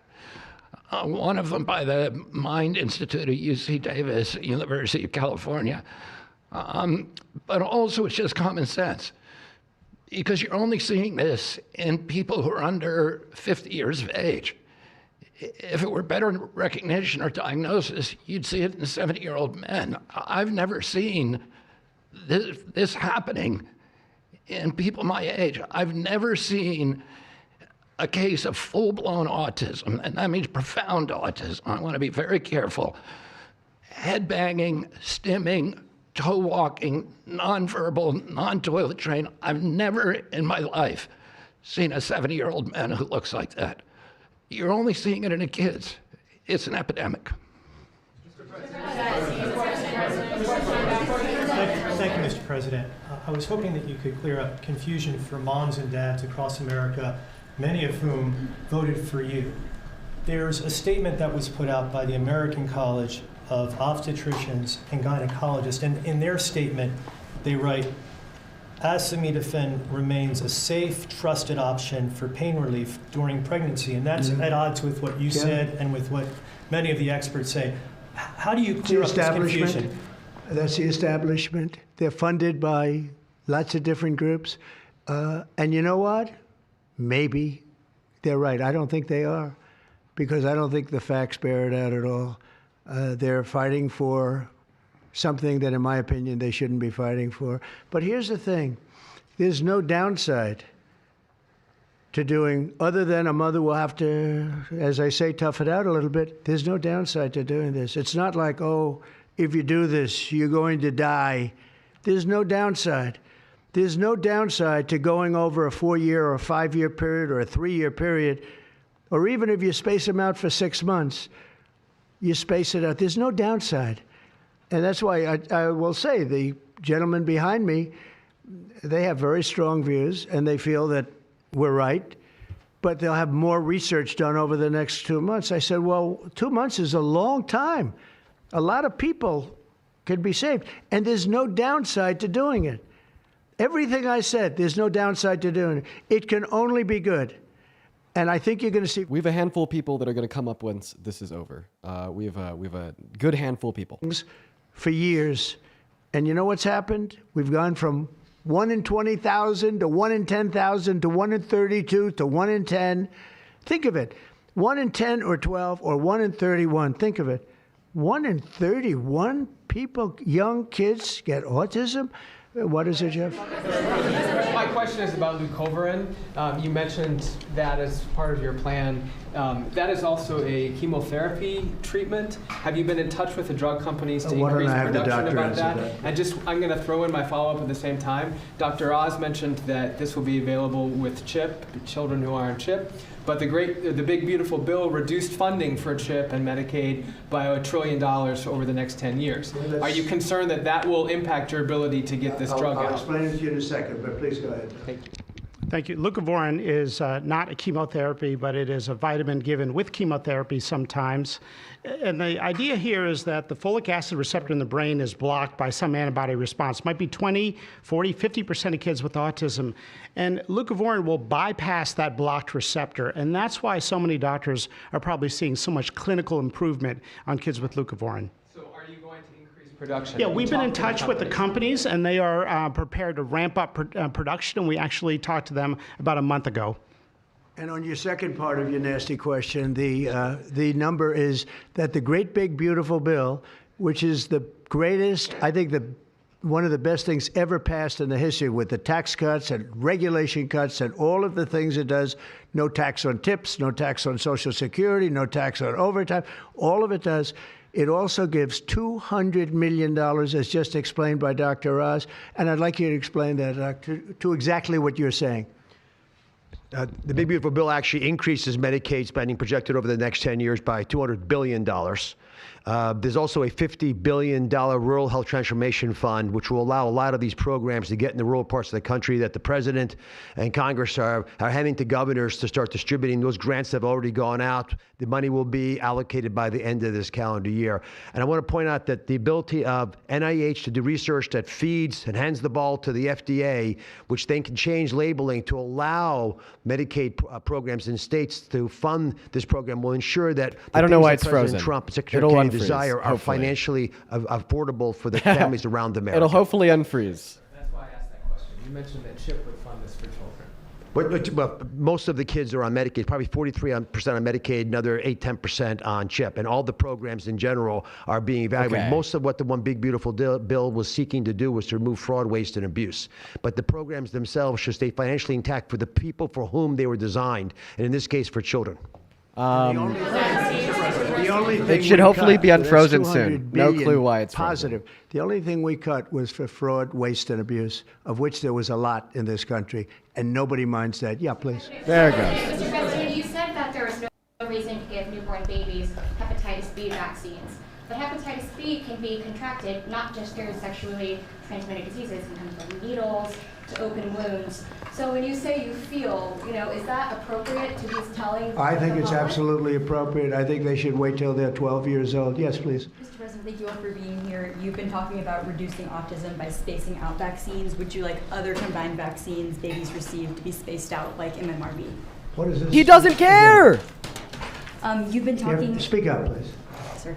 You've been talking about reducing autism by spacing out vaccines. Right, correct. Would you like the other combined vaccines babies receive to be spaced out like MMRV?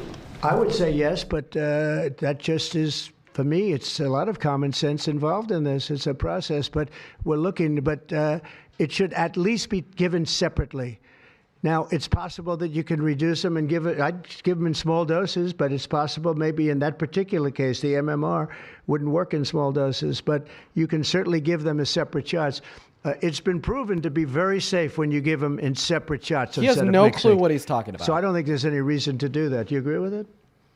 I'm not a doctor, but I'm giving my opinion. I don't think there's any reason to do that. So it's been proven to be safe when you break them up. But MMR by itself, I've heard bad things about it for many years. Yes, please. Is the spectrum too broad, in your opinion? For research purposes, you are dealing with a population. Why are they who asking for his have opinion? Social boundary difficulties, and then you have children who are, going to grow up to be adults in diapers. I mean, what do you think?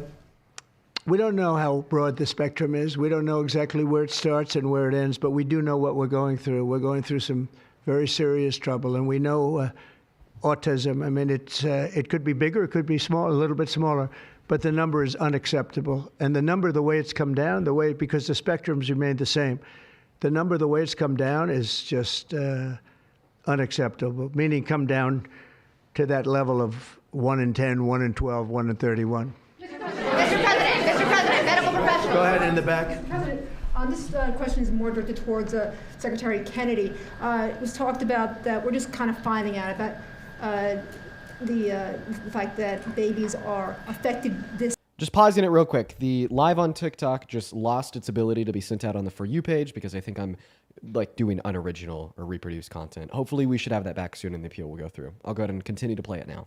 Way. Is there a concern that information is being suppressed right now within HHS, and could an investigation perhaps be launched seeing any more Well, I think information has been really not given out very freely over the years, absolutely. And I think that's by drug companies and maybe doctors, but I certainly think that over the years. I think this is a different group. We have a lot of information. And that information, I mean, it's the information that we have that we're making these statements. And I'm making them out front, and I'm making them loud, and I'm making them strongly not to take Tylenol, not to take it. Just don't take it unless it's absolutely necessary, and there's not too many cases where that will be the case. And again, what's the worst? The worst is nothing can happen. It's very positive. That's a positive thing. But I don't believe I don't actually believe that's possible. I think the results are going to be amazing. I want to see amazing results by the time I leave this beautiful building. And I will consider this, I believe, with the wars, I've stopped 7 different wars. I've saved millions of lives. I've done a lot of things. This will be as important as any single thing I've done, because I know ladies, beautiful ladies just like this that are going through the same thing. And it's not. We have a great panel of individuals that are going to be coming up as soon as we're done here. This whole time, I've been texting people and Like getting him, some I would have been contacts to come president up. a long time ago. So the conversation after this will be great. Panel is widely used in other countries too. As you make this announcement, do you expect your decision may affect I hope other they countries? follow it, yeah. I hope they follow it. Yeah, other countries are, sell Tylenol. Some countries don't. I mean, I hear Cuba. Now, again, you'll have to check this out. But I hear Cuba doesn't have it because it's very expensive. And they don't have the money to have it, or they don't want to spend the money to have it. They don't have Tylenol. And I hear they have essentially no autism. So you'll have to check it out. Yeah, Brian. Medical professionals have warned for decades. I said, no, not you. You're CNN. You're fake news. Go ahead. Thank you, Mr. President. I want to go back to the Amish community, if I can, just for a second. I recently saw a man from Minnesota, an Amish man from Minnesota, on a podcast, and the host asked him what the rates were for like ADHD and autism, and he had no idea about ADHD, didn't know that it existed, and certainly didn't know of any cases. What are they doing? It doesn't exist with the Amish community, and they don't take all of this That's junk. not true. It doesn't exist. That tells you, doesn't that tell you? That's like, that's like certain countries where it doesn't exist and they don't take it. Would you like to make a comment about that, Mark? The Amish population is a very mixed group, so there's a subset that take vaccines, a subset that does not, and we know they have very low rates of chronic disease all across the board. Please. Thank you, Mr. President. Should the establishment media show at least some openness to, trying to figure out what the causes of autism are? I wish they would, yeah. And why are they so closed-minded? Well, look, it's not only the media, in all fairness, it's some people. When you talk about vaccines, they go crazy. And, I'm a big supporter of vaccines. I got a certain vaccine approved in 9 months that would have taken from 5 to 12 years. I'm very proud of it. A lot of people think it was one of the greatest things I've done, and some people think, mostly Republicans, actually. I'll tell you, the Democrats think it was, they think Operation Warp Speed was one of the greatest things any president has done, any president. It's, we're very proud of what happened. We got hit with something that came from a place that shouldn't have happened, but it did happen. Those things take place, and you're very unpleasantly surprised. But no, I'm a big believer in vaccines. The polio vaccine, big believer in vaccines. I know Bobby and you guys have it out a little bit, but he's a believer in vaccines too. But I've seen how great vaccines can be, how incredible they can be. So I'm a believer. Yeah. Sir. Yeah, please. Your comments made about MMR and hepatitis B, I know you said those were your suggestions, but have you spoken with Secretary Kennedy about actually making those changes? I have, yeah, I have. I've spoken to all the doctors about it, and doctors that are not here right now. I've spoken to many doctors about everything we're talking about. And, the Tylenol has started to be spoken of over the last period of time, but we've been doing the research. A lot of what they've been speaking about comes from right here, by research done by these people. And I just say it again, don't take Tylenol. Don't take it.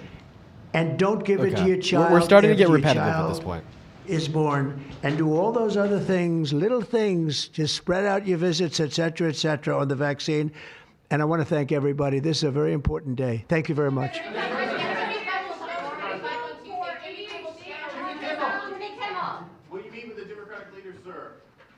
All right, everyone. So that was the Trump speech from the Oval. Holy fuck. The last hour of my life and yours, if you've been watching, has been quite the roller coaster. But guys, guess what? We are not done yet, because we are now going to have a handful of incredibly bright minds to join the live. While we were listening to that all together, I not only was taking notes on what they were saying, but I was also inviting a handful of people to come up and join the live stream afterwards. So I'm going to go ahead and get a handful of individuals up here now to kind of break down their thoughts. We're going to get V from Under the Desk News up here. What's going on, V? It's nice to have you up. Thank you for being willing to join.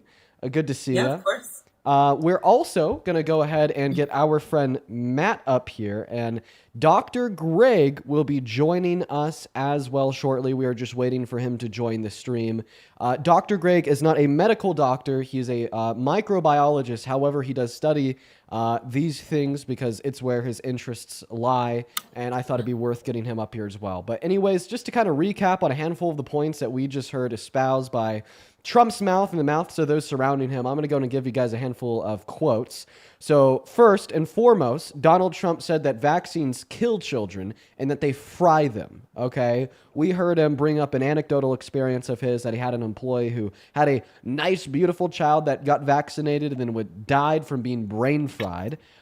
He also brought up that pregnant women shouldn't take Tylenol. They should tough it out. You shouldn't give Tylenol to newborn babies either. RFK said that if you don't think vaccines cause autism, then you're anti-woman and misogynistic, and that vaccines shouldn't be taken in one go because it is too much liquid. And then just a side note here, he also called his friends fat and said that there's quote-unquote nothing more important than me. Now, I'm going to give my thoughts on this, but V, I did see that you were hanging out with us in here, listening to that briefing as, you know, we were all listening to it together. I want to pass you the mic. What are your thoughts? What is your takeaway from the crazy shit that we just listened to, V?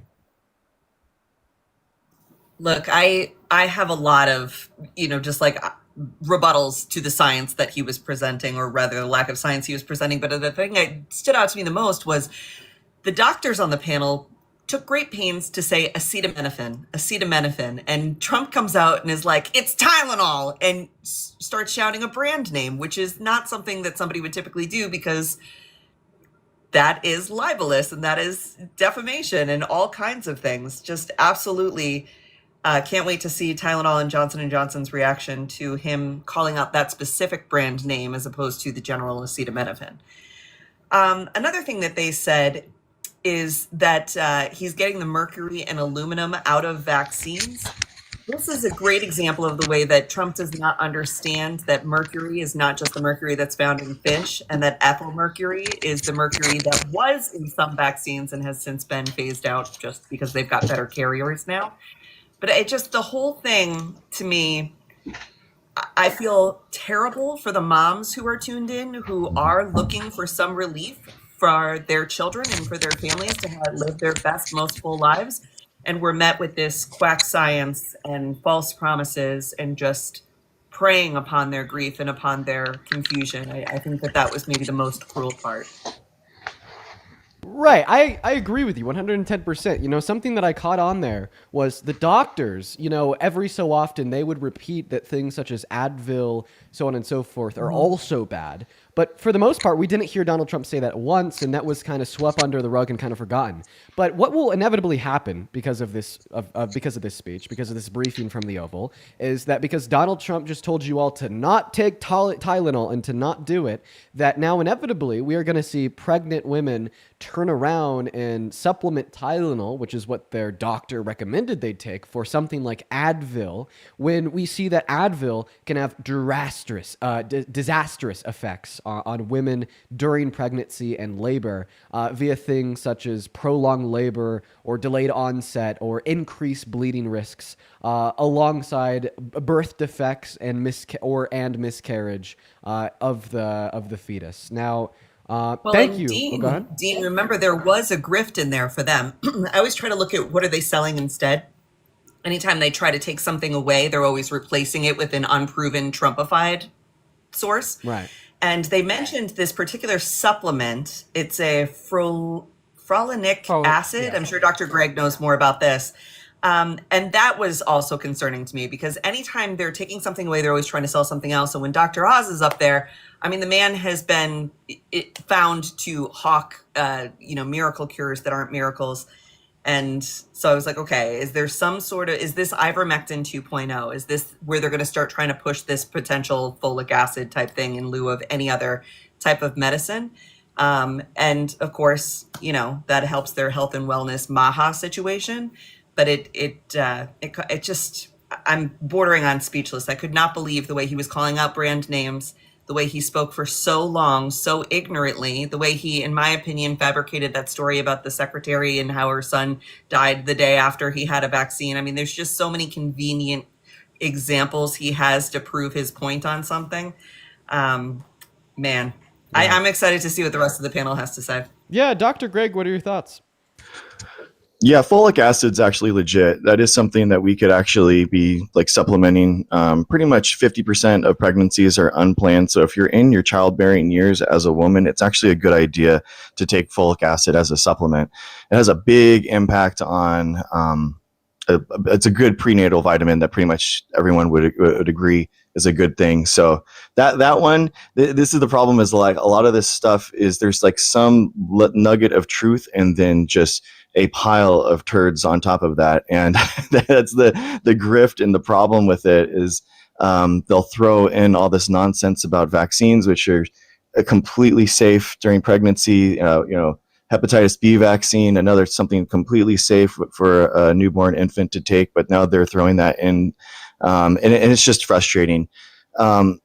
With acetaminophen and Tylenol, honestly, it's so restrictive already for what you can take during pregnancy that, I personally, so I have 4 kids, so when we were going through it, yeah, I mean, we didn't just constantly take Tylenol, but if there's a problem where you have, if you have fevers, if you have something going on, like, and you're pregnant, you should be in more touch with your OBGYN, right? You should be in talks, constant, checking back in, and what it really comes down to, and why they're not serious about this, and you can tell because they're not talking about pregnancy healthcare, right? We need to, in this country, we do not fund the necessary healthcare that's needed for women in pregnancy, and that's the crux of it, right? They want to take this, the awful parts of our healthcare system, and they want to blame autistic people for some reason for it, and they're getting thrown under the bus for who knows reason, who knows why, but and it's just sad. We need more money in our healthcare system. It is lapsed compared to other countries, and we do see it. That's the reason why the Hep B vaccine is so effective in the United States, by the way, is because women who are not going to their OBGYNs and getting constant healthcare, it turns out that they come and they present to the emergency room with stomach pains or whatever, and they're having a baby. Well, we don't have the ability to kind of give them the Hep B test, and then that gives a window of testing window. So that's why we just give the baby the Hep B vaccine, because it's safer than having a false negative test. Dr. Greg, on that point, did you find it odd, and did you catch that Donald Trump said Hep B is a sexually transmitted disease, so you don't need that till you're 12 years old? At 12 years old, you should be getting it. Yeah, this is just, again, straight disinformation from him. I mean, the reason why you give it to infants is because basically the vaccine gives them prevention when the immune system is not fully formed.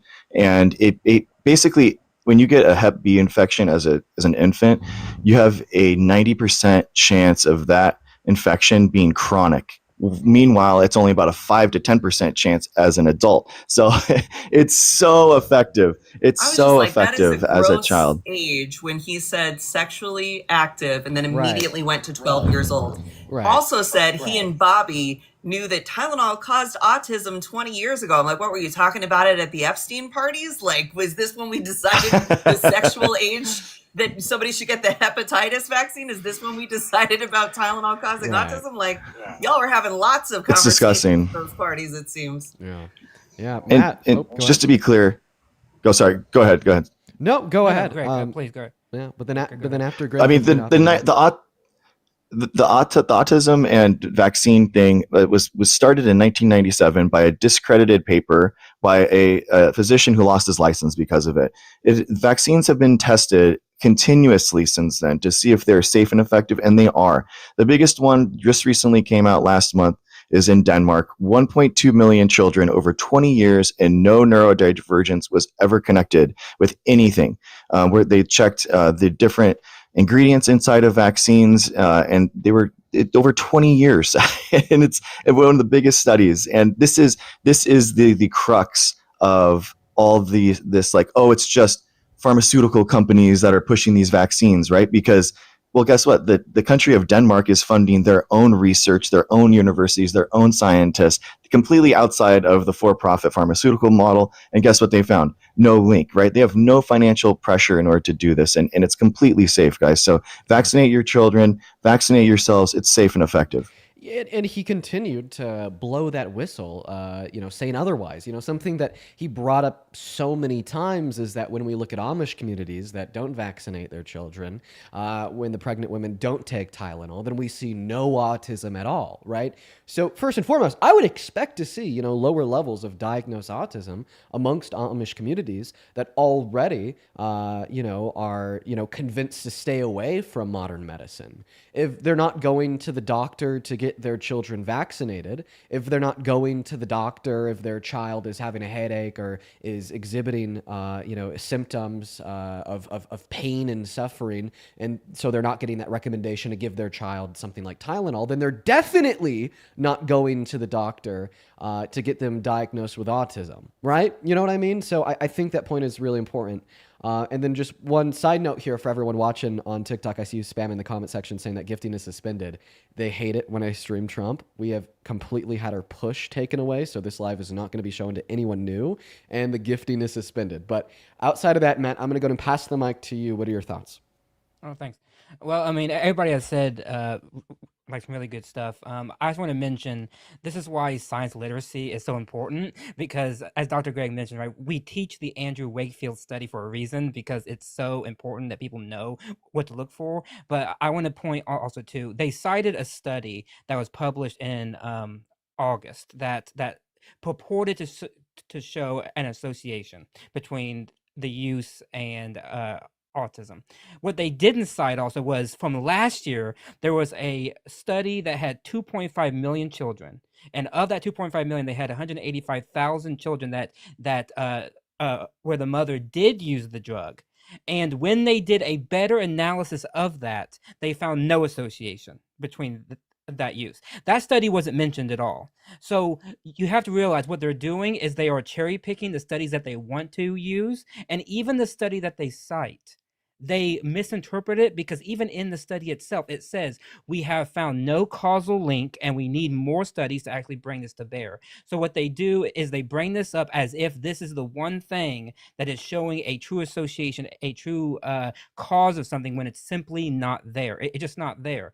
And so I highly implore people to listen to the doctors, listen to the people who, and the current guidance already was to use it very sparingly and use it at the shortest timetable possible. That was already the guidance. And so it shows a lack of wanting to actually get to the actual cause, because they jumped on this so quickly. There was no time to actually investigate this in a meaningful way. And now I fear that what you're going to see is more vaccine type hesitancy. You're going to see spikes in the rates of these diseases, and you're going to see people say, well, because Trump said it, therefore that must be true. Right. And I'm predicting, I hope I'm wrong, but I'm predicting that in a whole host of preventable diseases, we will see a spike in the amount of children and the amount of adults getting those diseases, because they simply will not get it. Because right now people will be confused, because the doctors will be saying one thing, but then the head of the government will be saying an entirely different thing, something that people shouldn't even believe him to begin with, because he said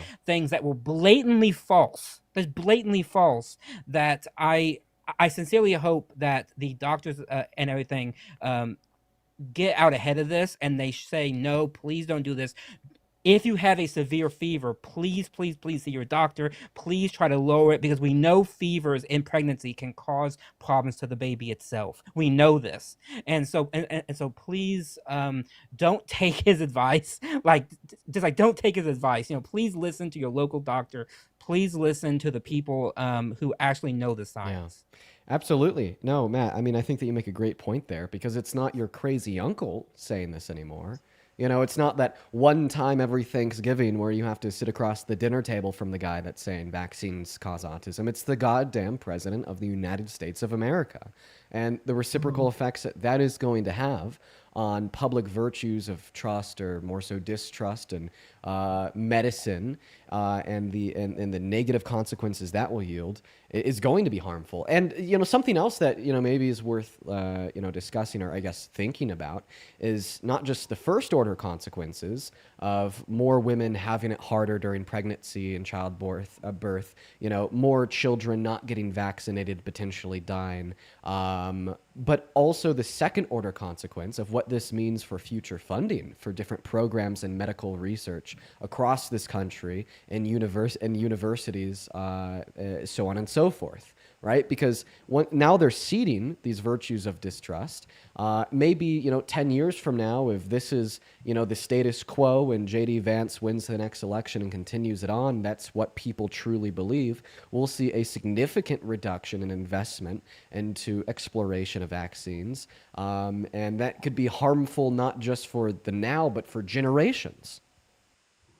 Well, that's something we're struggling with at Harvard, because even the freeze of funding deeply affected future research. There was just an immediate stop to a lot of not just vaccine research, but general health research that was going on. There was a lot, and there are things that we can't get back. There is testing that was going on that is timely, and you cannot put that back in the box once they fought to win back their funding. So it's truly putting us off the world's stage as the leader for things like education, research, and medical. People come from all over the world to go to our universities to bring their intelligence and genius and allow us as Americans to benefit from it. That is not happening anymore. There is a massive attack on that too. But a lot of the stuff, if they were looking for alternative cures or faster cures or better cures, he killed a lot of that. And I know just from what was happening at Harvard, but this was multiple schools that the government gives money to provide this particular service. And he made it seem like this whole thing, just these elite losers at Harvard are taking all your tax dollars and doing stupid stuff. And it's no, we had a deal with the government to fulfill that need for them. The same way he's willing to give money to SpaceX to fulfill his space needs for him. And it is too late in some cases for a lot of these things. The amount of damage this man has been able to do in 9 months exceeded even my expectations, and I did not go into it feeling so hot about how things were going to go. And again, he makes clear that he does not care about the feelings or comfort of women or children.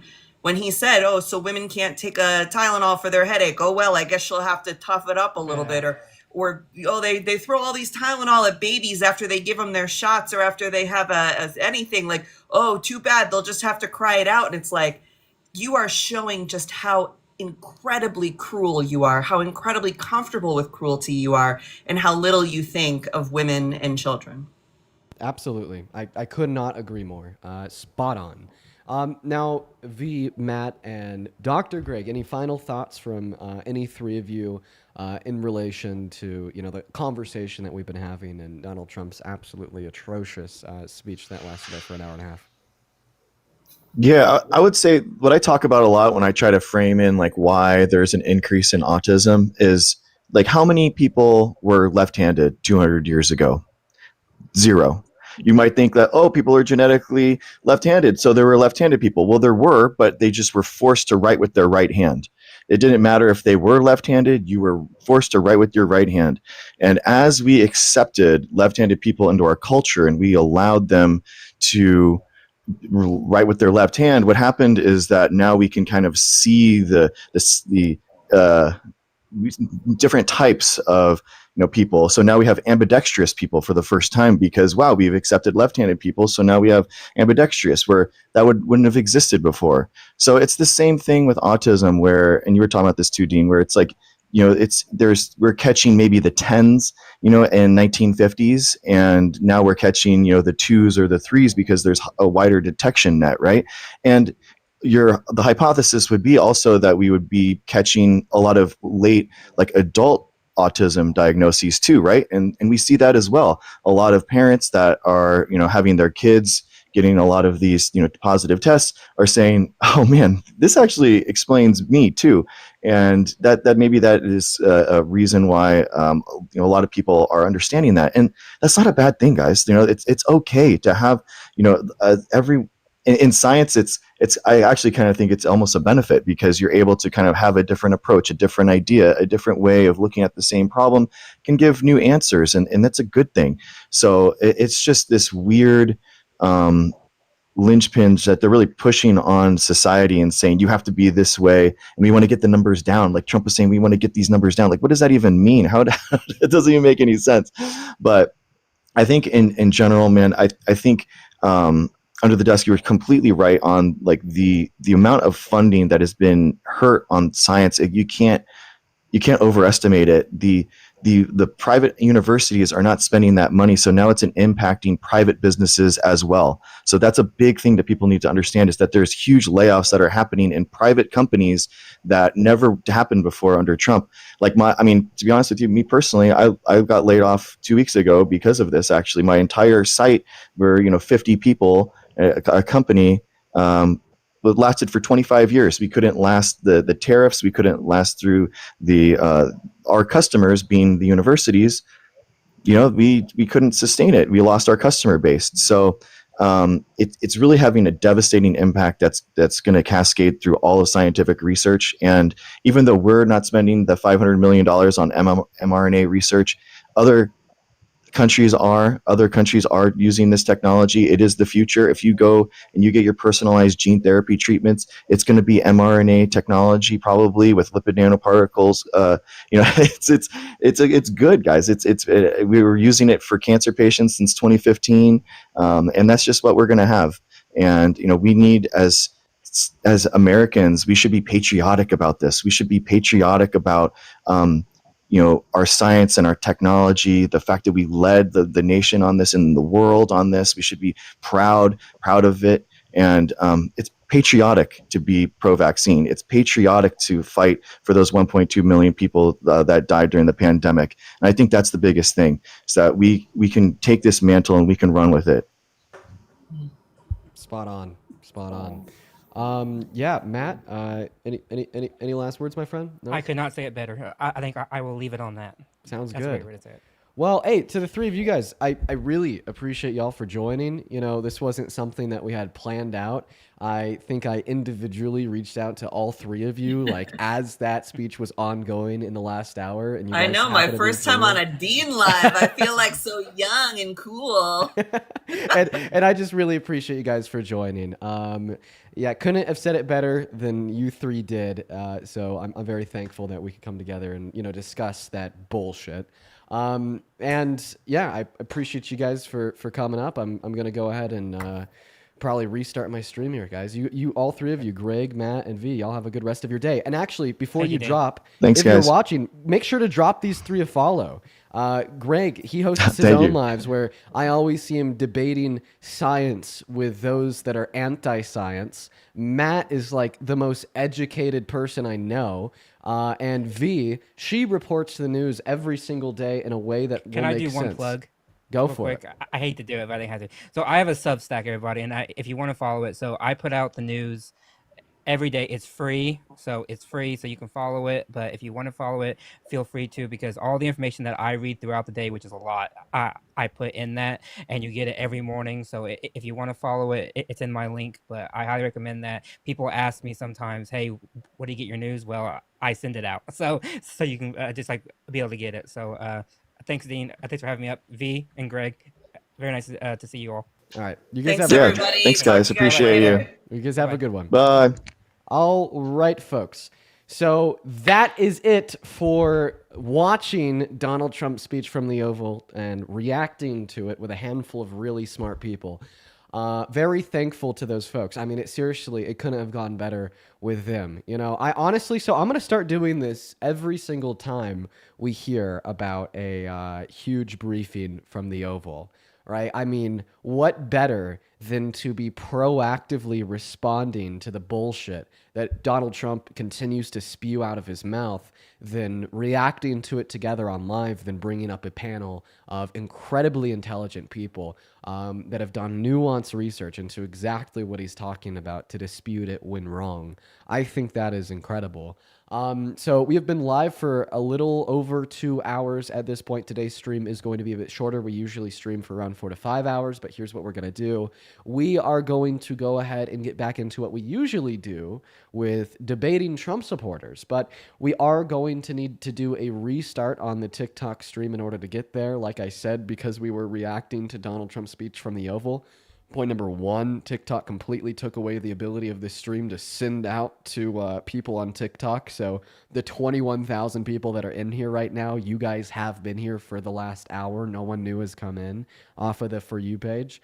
And then point number two, for the same reason, they took away the ability to gift, which who cares? But anyways, we're going to go ahead and do that now. A lot of people in the chat are saying that they're new. I don't know how TikTok works. It told me that they stopped the push. Maybe they didn't.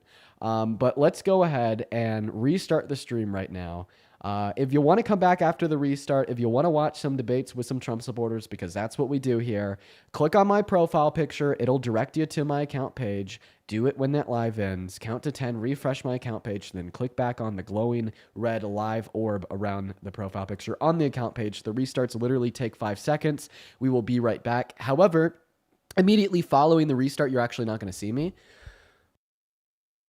Because although I'm going to immediately restart after I end, I'm going to go use the restroom. So it'll just be my chair with no one sitting in it for like the first 30 seconds after restart. If you're on YouTube, you don't got to go anywhere. But see y'all soon. All right. For everyone over on YouTube, hang tight with us. I'm going to be back in 30 seconds, but we're restarting the stream on TikTok now.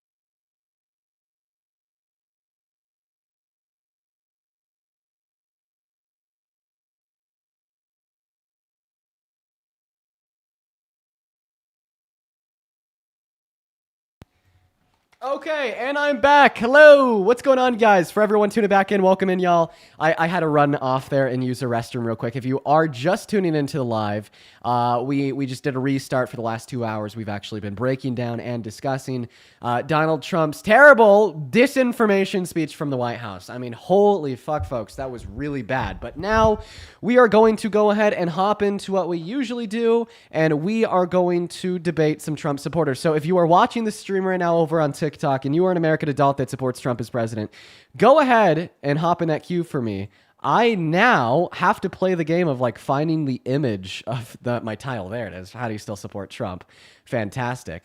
And yeah, we're going to hop into those conversations right now. We're probably going to be doing debates here for around an hour, maybe an hour and a half, depending on how I feel. But don't worry.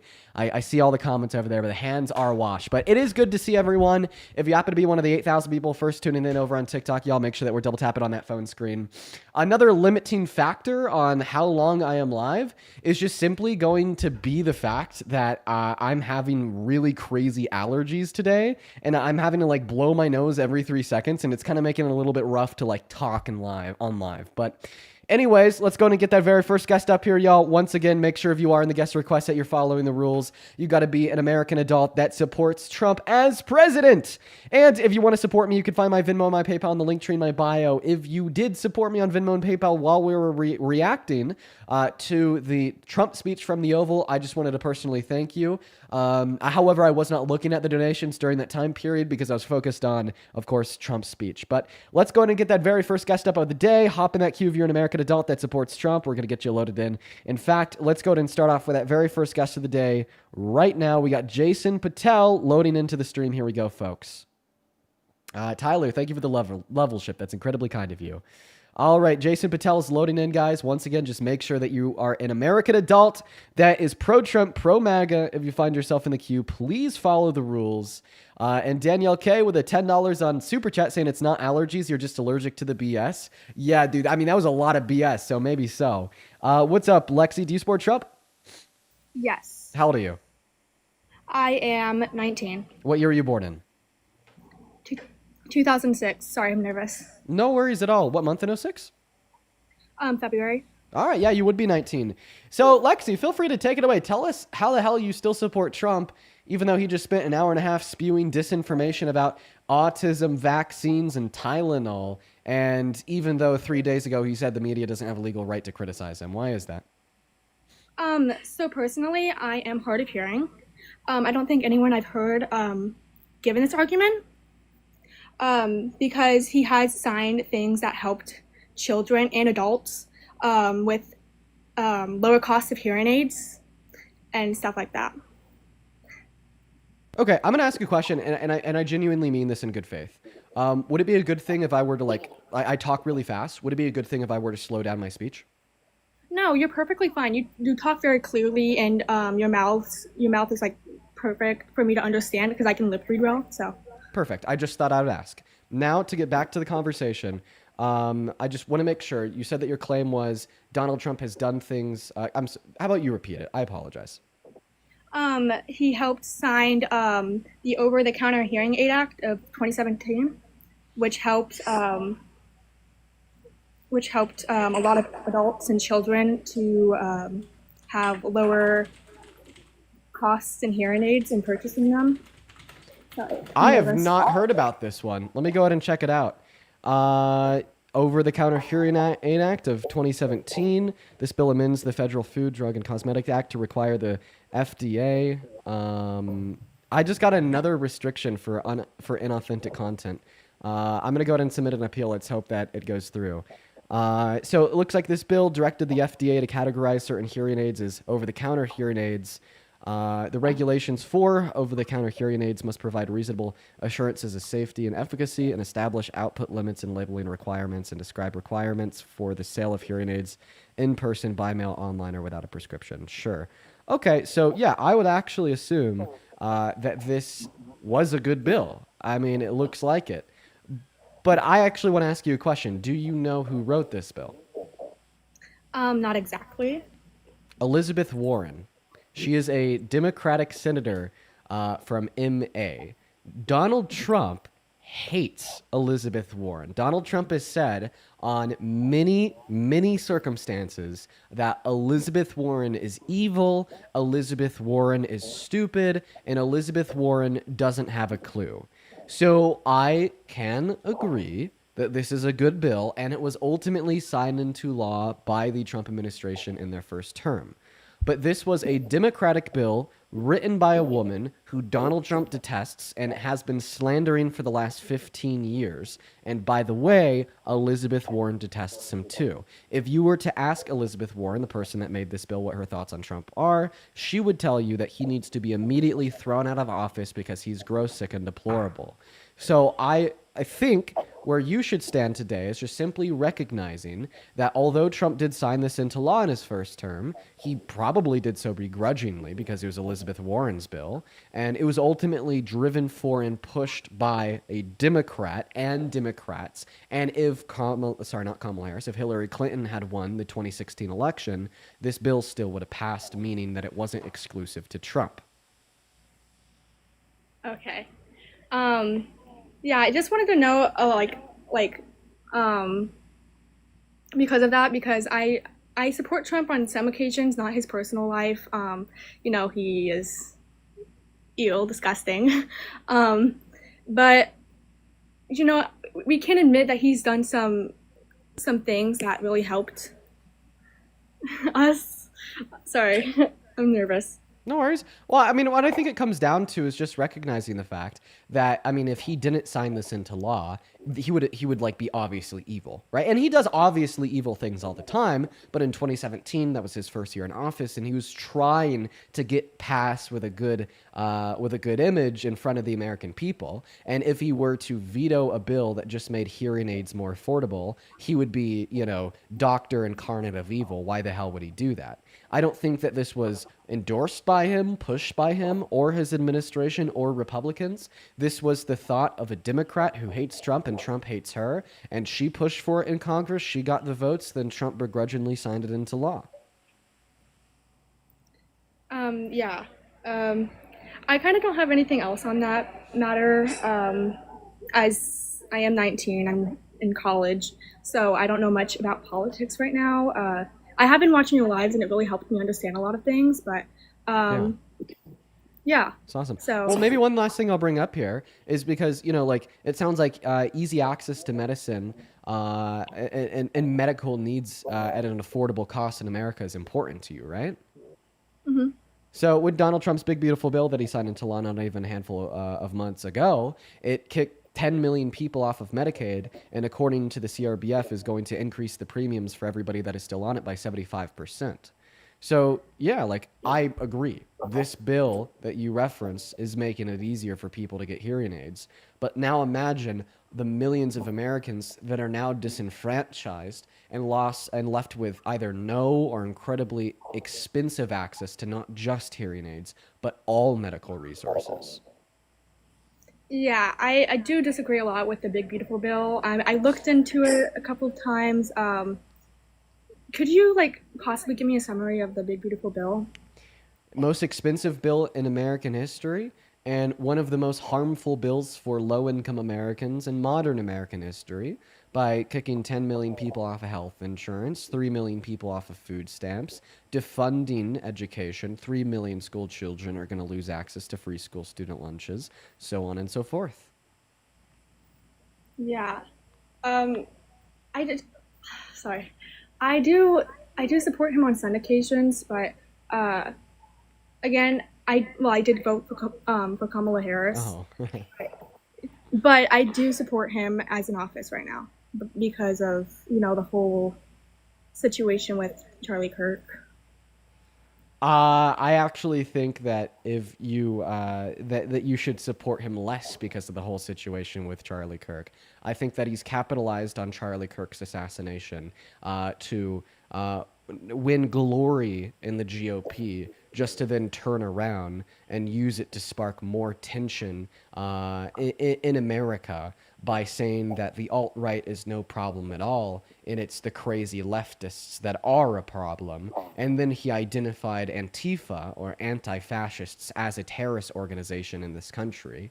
And once again, if you think that Charlie Kirk deserves to be respected, that that Charlie Kirk deserves to be mourned, that he deserves to be looked at as an important figure, I mean, then how the hell do you feel about Trump at his memorial, using his time to speak as a fucking rally? If you go on YouTube and you look him up and you find the clip of him speaking at Kirk's memorial, he said nothing about Kirk and talked about how, he was going to have this big press briefing on autism and it's going to be the most important thing he's ever done, how he's the best president ever for the economy, and even how he literally does not wish his quote unquote enemies well and hates Democrats. Yeah, now that I'm hearing it, it does sound kind of silly, because, Trump is just a lot of things, But yeah, after the whole Charlie Kirk situation, I may not agree with him on a lot of things, but I do agree that no one should have been, quote unquote, celebrating his death. Donald Trump was using his death as a celebration of himself. I'm being like super for real. Like, this is why I continue to say that if you think this, then you shouldn't like Trump. He was using his death as a celebration of himself. Go watch his speak at his memorial once again. Listen to him talk about himself. Listen to him talk about his policy. Listen to him talk about his administration. Just because he had the capture of an audience of like over 1 million people that were there for Kirk's memorial. Like genuinely, like with everything you just said, this should just give you more reason to not support Trump. Honestly, I think I should leave the live because I feel like I'm genuinely misinformed because I just joined just to kind of get your view on the whole over-the-counter hearing act. Yeah, I do feel how I'm wrong about a lot of things, and you are mostly right because you're intelligent on this kind of topic. But yeah. Well, you have a good rest of your day, okay? Yeah, you too. All right, we're going to move on to the next guest. Make sure if you are in that queue that you are an American adult that does indeed support Trump as president. We're going to get that next guest up here right now, as well as Scientific Snitch. I do see you in the queue. That's another individual that I reached out to. We watched Trump's speech together. Then I had the panel up, but at this point we are now going back to debates. Scientific Snitch, I will send you a DM, but that section of the live is over. I just want to let you know since I saw you in the queue. Let's move on to the next guest. Hop in that queue of your MAGA, y'all. Hop in that queue of your MAGA. We're going to get you up here. Just make sure that you are an American adult that is pro-Trump.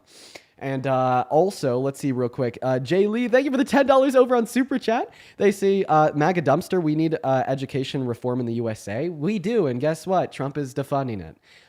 Which Woman 34, thank you for the $20 over on Super Chat. Show some love to Which Woman. They didn't leave a message, only love. Thank you so much. That is incredibly kind of you. And yeah, let's move on to the next guest right now. Go ahead and put a Trump with your age down below in that comment section if you do indeed support him as president. We're going to get you loaded up here right now. Let's go ahead and move on to the next guest. Let's see who is next. We got Daniel loading into the live. Fantastic. Here we go, folks. Okay. All right. Looks like Daniel very quickly left, unfortunately. We're going to get that next guest up here right now. Oh, you know who I see? I see Ricky97. I wonder if this is the right Ricky. I wonder if this is the Ricky from yesterday. I'm very curious.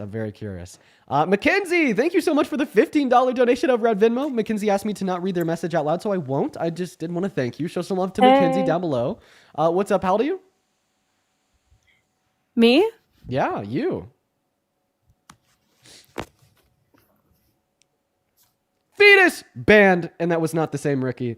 I'm telling you, everyone is using Ricky's name to try to get up here. Moving on to the next guest, guys. Make sure that we're following the rules, please. There's a lot of trolls in the queue right now. Don't be one of them. For the love of God, please. Only join the live if you happen to be a Trump supporter. As well, Sophia, thank you so much for the $25 donation over at PayPal, saying thank you for all that you do. Thank you for being here. Thank you so much for the love as well. That is so kind of you. Show some love to Sophia down below. Let's get 250 Sophia W's. And what is up, Damien? Do you support Trump? Yeah, I support Trump. How do you? I'm 22. All right, Damien, why the hell do you support the worst president of your life? I mean, it is seriously getting so bad, man. I don't understand how anyone could still support him today after him saying the media can't legally criticize him, after him passing that bill that cost trillions of dollars and took healthcare away from 10 million Americans, and after most recently, literally an hour ago, suggesting that vaccines cause autism and telling pregnant women to not take Tylenol. Yeah, so the reason why I support Trump is because he's a better advocate for capitalism, and I believe that capitalism is a good form and a good way to run our country. Unironically, no, he's not. Unironically. In the first quarter of this year, what happened to our country's GDP? Well, it went down just because people were a little bit nervous based off of all the tariffs. And even right now, so the Fed is projecting that the annualized rate of growth, and now the Fed is projecting that the annualized rate of growth for the GDP this year is going to be 1.4%. Meanwhile, last year is 2.5%. When you say he's an advocate for capitalism, I'm not really clear on what you mean, but ultimately speaking, I'm going to go in and assume that means that you want a booming economy. And he's been terrible for the economy. He's been exploding our debt. He's been reducing our GDP growth. There's not a single macroeconomic variable, such as unemployment, inflation, so on and so forth, business investment, so on and so forth, that is better today than it was a year ago. Seemingly, Donald Trump isn't in alignment with your best interests of a quote-unquote booming capitalistic economy. Yeah, so let me think. Yeah, so the way I'd look at it is what kind of things can we do now to better our economy for the long run and for the future for the next 100 years? What kind of system can we set up as far as to best do that? And so what I believe what I think is I think we should do a system that has more money coming into our economy, not based off of debt, but based off of produce and adding value to the market. Do you like his tariffs? I think his tariffs do provide some sort of drive to bring manufacturing do you to like the U.S. I don't know. I feel like lately they haven't been too good for the economy right now. You shouldn't like them at all, because you said that, oh, you want a free capitalist economy. That would mean free markets, right? Yeah, I believe in free markets 100%. But okay, well, if your goal here is free markets, then obviously you wouldn't support tariffs, since they are literally a restriction on the free market. Well, I believe in free market in what's best for the U.S., right? Because let's say with the tariffs is to drive manufacturing. Then you're towards saying the that US, a free even though market there are a truly countries free that market are- is not what is best for the U.S. And by the way, to that I agree. I don't think that true free markets are what is best. However, right, this is in contradiction of your goal when you told us that you want a truly capitalistic economy with truly free markets. That is an internal contradiction of your view. Yeah, I get that, but well, I don't know. I guess it's more for what would make the U.S. be able to compete better in the marketplace, right? If he's able to impose tariffs to drive manufacturing towards the U.S. to make the U.S. a better competitor in the marketplace, in the global marketplace. No, well, it makes it makes the U.S. a worse competitor in the global market. Think about it this way: what drives innovation? There's a one-word answer. Do you know what it is? Tell me. Competition. Competition drives innovation. And when we're imposing tariffs on like every other country in the world, we're limiting competition from goods produced by companies everywhere else in the world. And because we're limiting, we're diverting the competition towards the U.S. based off of our position of power. Wait, so you'd argue that tariffs don't limit competition from goods produced by foreign companies, right? Well, it's taking our position of Can power. you just affirm in the or global deny market. that?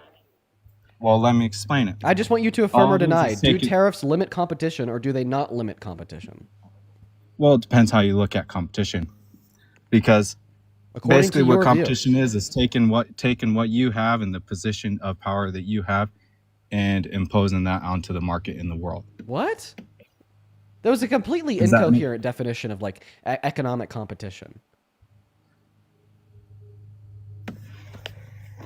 What do you mean? Competition, like defined in like the relevant sense of like an economic conversation, like for a working definition, would just be like different goods that compete against one another in similar marketplaces. So like for instance, Apple and Samsung, that's competition, two competing firms. Yeah. Right? And more competition means more firms that are competing in the same industry, right? Yeah, that makes sense. Okay, so when we limit the amount of firms that can compete in American industries by imposing tariffs on foreign firms, you are limiting the competition, right? Well, that's just you taking out your competition because you are better at competing. Exactly. So you're limiting competition. And because you're limiting competition, and competition is what drives innovation, then you're limiting innovation. So in other words... Well, you're limiting competition because you're a better competitor. I don't even know what that means, but it doesn't matter, because ultimately competition drives innovation. That's something that you've already accepted. So because you accept that we're limiting competition, in virtue of that fact, you'd also have to accept that we're limiting innovation, right? Yeah, I guess in a sense. It's Sure. not in a sense. It's just what's obviously true, given the fact that you're limiting competition, and that's what drives innovation. So now that you've accepted Well, it's that like Donald this, Trump's tariffs, one moment, are limiting innovation in the American economy, well, then how would limiting innovation in the American economy make us more competitive in the global economy? Wouldn't this just make other countries more competitive in the global economy? No, it's not better for the global economy, it's putting our position in the global economy. Well, how could that possibly be true? How could limiting the innovation of specifically American companies make American companies more competitive in the global economy? Are you saying the less innovative our goods are, the more competitive they'll be? Well, I mean, this is just a backwards contortion of economic facts that you've already accepted. If you accept that competition is what drives innovation, well, then the inverse would be less innovation means you're going to have a good that doesn't compete to the highest extent that it could, meaning that when we limit American innovation by imposing these tariffs, which you've already accepted, they are not going to fare as well as goods produced by other countries inside of the global economy. Yeah. Yeah. So basically, what I imagine as far as the tariffs of what the idea behind the tariffs is to drive the U.S. to produce more and bring more value to the marketplace to incentivize that versus how could being you have more a value with bigger less consumer innovation? of that. What? How could you have more value with less innovation?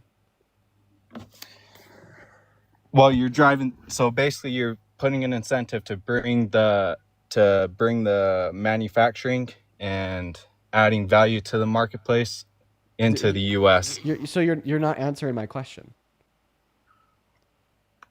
Repeat your question. Yeah, you said that this will make us more competitive in the global economy. I've described to you how that's wrong. What is your response to my description on why you're wrong? Well, it's taking out our competition. Therefore, it's more competitive because we're better at competing by taking out our competition. That sentence makes no sense. It's literally incoherent. Like that's like Okay, me let's saying, say. wait. Imagine that you let's tell say- wait. Imagine that you tell me that you support Trump because you think that Donald Trump has good foreign policy, and then I'm like, well, blue shoes but red shoes, and red shoes sometimes green shirts, right? Like that'd just be an incoherence to your claim that Donald Trump is a good president because he has good foreign policy. This is exactly right the way that I'm feeling internally when you tell me that even though, right, we would be limiting the innovation in the American economy by imposing tariffs on all other countries, this is still going to make us more competitive in the global market because we're limiting the competition because we're better at competing. Like what? Yeah, I get what you're saying. Like, for example, I get what you're saying. So basically, what I'm trying to say is, let's take example with manufacturing, U.S. versus China. The reason why China outcompetes the U.S., what gives them a competitive advantage in the marketplace is the fact that they can manufacture at cheaper prices, right? What gives us an advantage in the marketplace is the fact that we consume a lot of that stuff, right? So if we can divert all the money that our consumerism is sending to China and send it back into the US, and then instead of the US trying to spend all this money outsourcing all of our labor, instead having labor in the US and having other countries have to outsource their labor to us, it would bring more money into our economy, into our pool, to better circulate in the US. Instead of printing all these dollars and letting it leach out of our economy into the world, we're better off having more money come into the US and not have to print so much dollars, if that makes sense, as like a general economic standard. There was like one thing you said there that is like kind of an argument for tariffs. It's like when we tariff like Chinese goods, for instance, then it redirects like more American consumers to buy from American companies compared to Chinese companies. Like that's kind of an argument that I could respond to, but like overwhelmingly the other 90% was BS. So I honestly think at this point, we're not buying from the Damien, Chinese real quick. Yeah. I'm going to go ahead and move on to the next guest. I really appreciate you for coming up, and I hope you have a good rest of the day.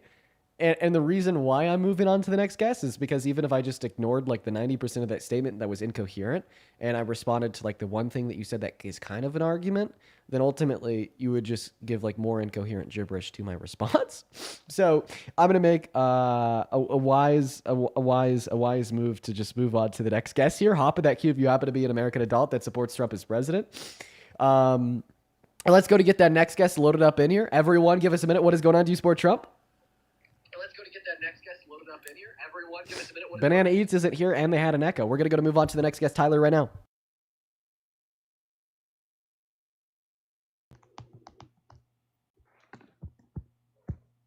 Hello, are you MAGA? Nope, they already left. Guys, go and put a Trump with your age down below in that comment section if you'd like to come up and have a conversation with us about why you support Trump as president. And we're going to get you up here. Yeah, my nose has been running all day long. That's why we're only going to do 3 hours. We probably only have like time for another like 30 to 45 minutes of a stream just because my nose has been running all day long and it's pissing me off. It's hard to like stream and like chat when it's running so badly. What's up, Wayne? Do you support Trump? Wayne, I'm going to give you 5 seconds here. Nope, Wayne already left. Looks like the people that are coming up just simply don't want to chat, everyone. They just don't want to chat. What's up? Are you MAGA? Yeah, I support Trump. How old are you? January 27th, 2006. I'm 19. Okay, why do you support Trump, Nate? I'd say I support Trump, like, I don't know, there's a lot of reasons. Like, in my opinion, like, I don't support abortion, but, like, I don't think abortion's bad.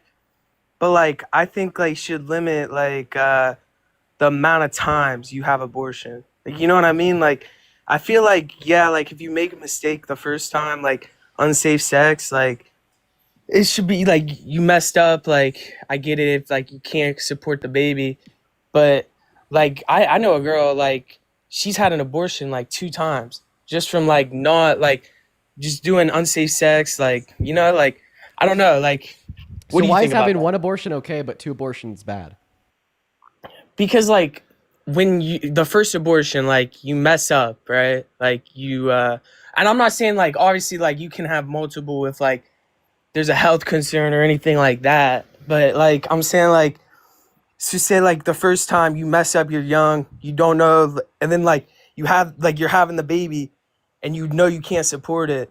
So, like, you have the abortion. But, like, I feel like after you have that, like, you should know, like, I don't want to make that mistake again. Like, you know what I mean? If I were to show you an ultrasound of a picture of a fetus that was aborted by a woman, and it was her first time ever getting an abortion, and then I was to show you the ultrasound of a picture of a fetus that was aborted by a different woman, but it was her 5th time getting an abortion, would you be able to tell the 2 apart? No, that's... So those fetuses would be the same? What do you mean? Like, those fetuses would be identical to one another, regardless if it was a fetus aborted by a woman that was getting her first abortion or a fetus aborted by a woman that was getting her 5th. The fetus would be identical, right?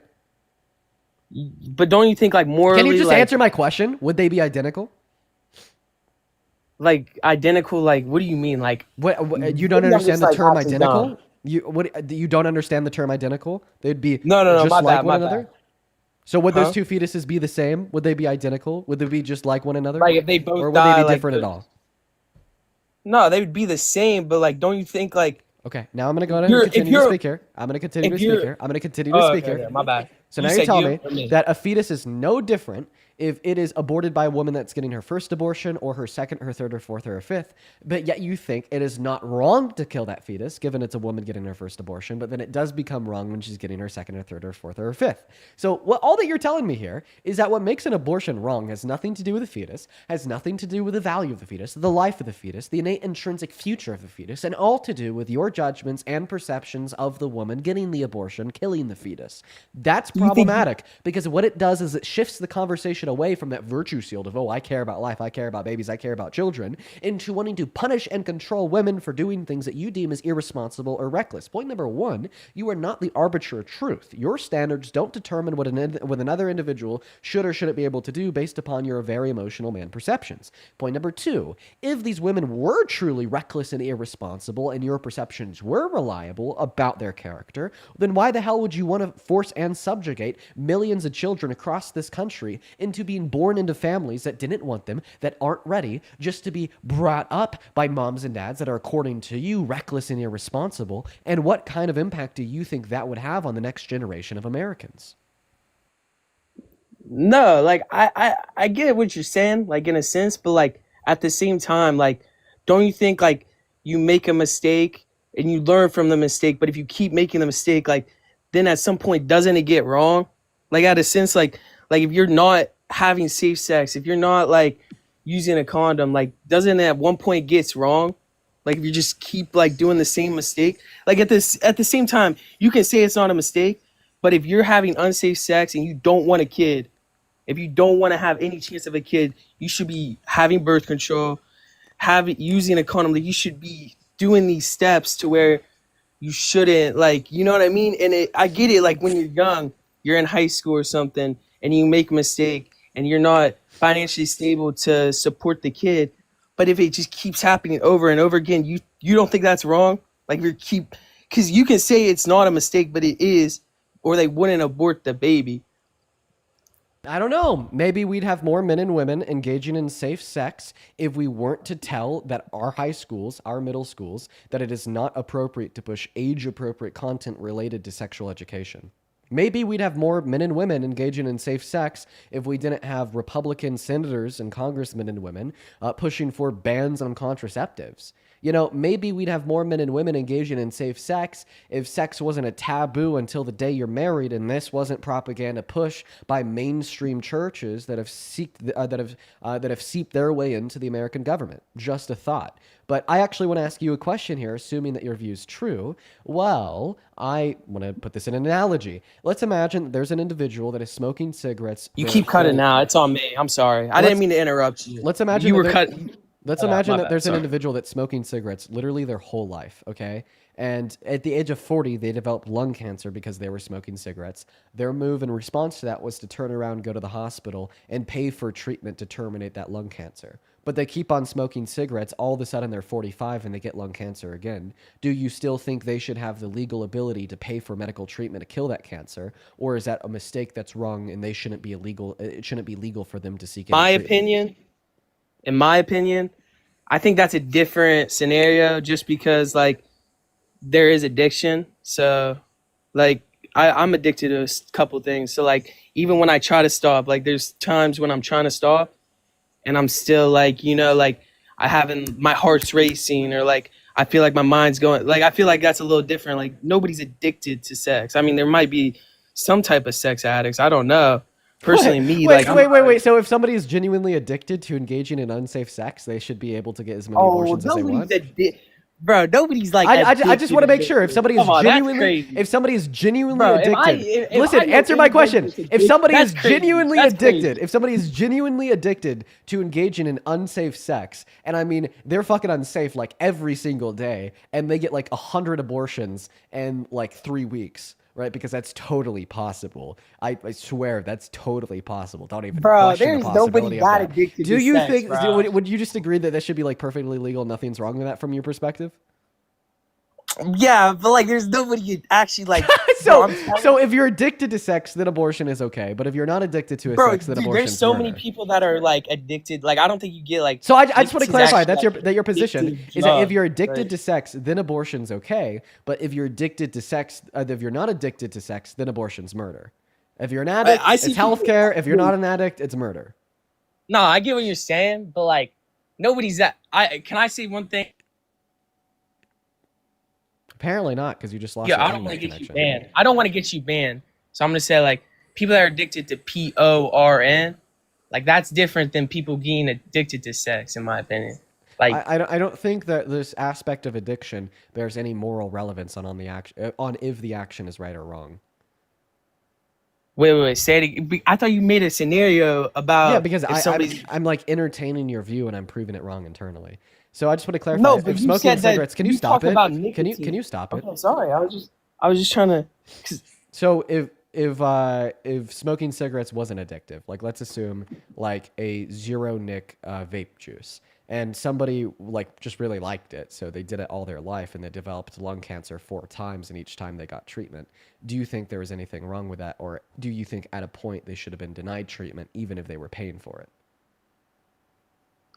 I don't think that can happen. Like if you don't hit no like nicotine, like there's no nicotine in it, I don't think that can. Nicotine isn't the only carcinogen in vape juice. No, I know, but like if it's the healthier version, I don't think you can get lung cancer. You're wrong. Nicotine's not the only carcinogen in vape juice. You're just wrong. Man, who's gonna do that, bro? The only reason why they made those. Answer the question, bro. Stop it and answer the question.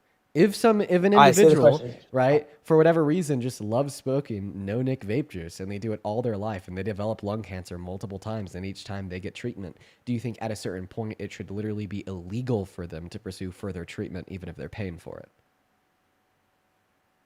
I guess like in a world where there's Bro, like what? that's not a possible scenario though. It is Like, it's what you like keep saying a that's not a scenario. possible scenario. It is.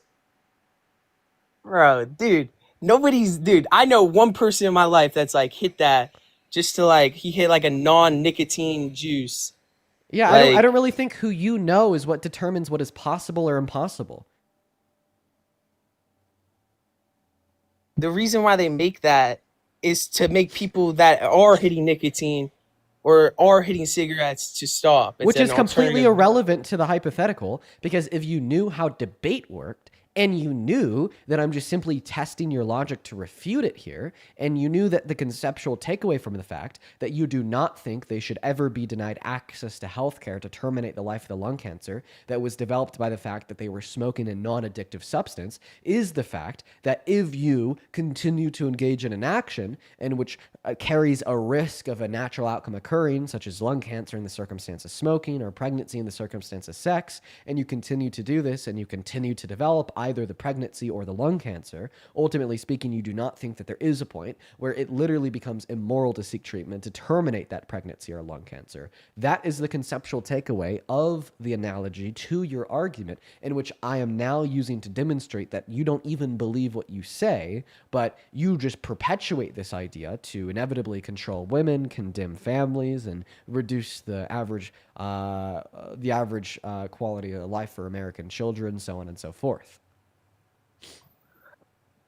Yeah. I don't even feel like you're going to be able to respond to that. I just don't feel No, like no, you're no. following. Like, I guess I'll agree with you. Like, we all have our different opinions on, like, I don't think personally, like, you should have multiple abortions. But, like, if you think that, like, it's all right. But, like, that's only one. I have one more thing I was wondering. And, like, it was, like, about, like, the guy that was talking about the tariffs. Do you think that child labor is, like, bad? Mary, 'Cause they're thank you able for Mary, thank you so much for the diamond gun. I really appreciate you for the love. And you said that you personally don't think like people should get multiple abortions. Okay, well then maybe if I were you and you think that, if you personally should never get multiple abortions, how about that? Is that a fair compromise? Oh, 100%. Like, That's a fair. when There's a fair compromise. So because you don't Oh, think dude, that you should do 100%, that, like- then you will personally never do that. There you go. Oh, I know. Like, that's what I'm saying. Like, people can have their own, like, you know what I mean? Like, if a girl wants an abortion, she can have abortion. But, like, at the same time, everybody's subject to their own opinion. Like, I'm not going to hate on somebody for having multiple abortions. But morally, do I think it's right? No, because they're not taking the steps to prevent it. You know what I mean by that? Like, I feel like Okay, after well, your so I first mean, or I don't know. second- It seems like the reduction of this claim is that therefore you don't think it should be illegal. Illegal. So why do you support Trump? What do you mean? What else do I support Trump about? That's not even something that you support Trump on. His position is that it should be illegal. You just contradicted that. You said it should be legal. No. I know, but also, like, I'm saying, like, I don't like, oh, I just have the straightest, rightest views, or I have like, there's certain things that I meet in the middle about, and like that's one of the this things. is one of the things that you disagree with Trump on. So this wouldn't be the reason why you support him. I wouldn't say I disagree.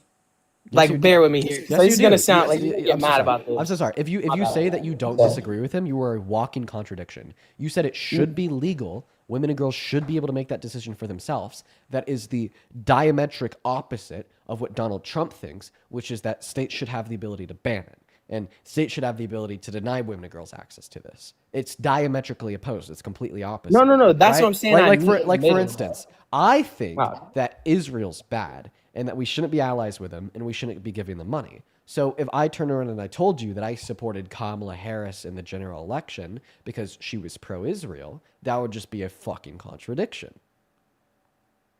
But do you agree that you can have different beliefs with the person that you support? But I oh my God, you're not even like, dude, you can't. No, but what I'm saying is like, bro, can I talk one time? No, you said this is the reason why you support him as president. You could disagree with things that Fucking a internet, candidate. bro. You could Internet. disagree My with the bad, things sorry. a candidate for the presidency wants to do, and you could just merely support them as you think that they're the lesser of two evils. But you can't literally say that you support them as president because one of the things that you disagree with them on.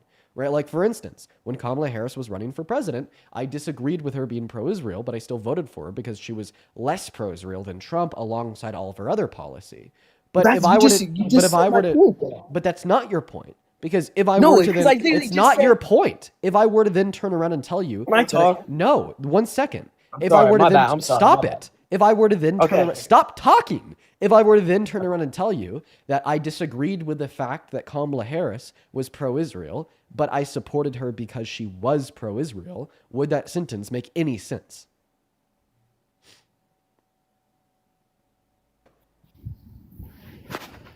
Okay, I get what you're saying. That's on me. I guess, like, in a sense, like, I don't fully support, but like when I say like I support like the abortion, banning abortion multiple times, but like maybe 1 or 2 times it's all right.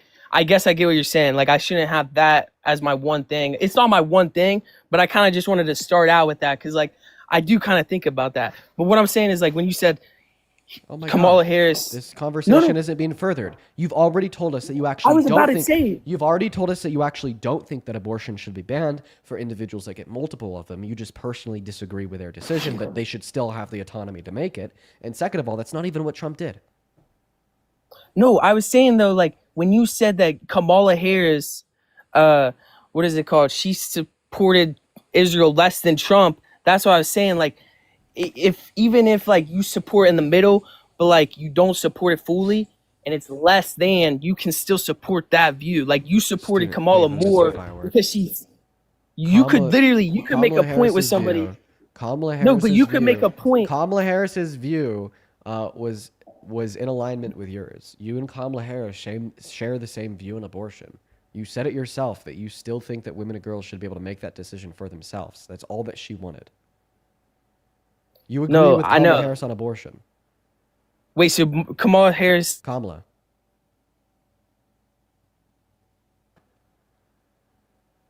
From a policy perspective, you agree with Kamala. Although you think that that's wrong, you still think that women and girls should be able to I'm make in the that decision for middle, themselves? but I'm more to the right because the left side says you can have multiple. That's what I'm trying to say, though. Wait, so then which one is it? Because which one is it? Do you think that abortion should be banned if they're getting more than one?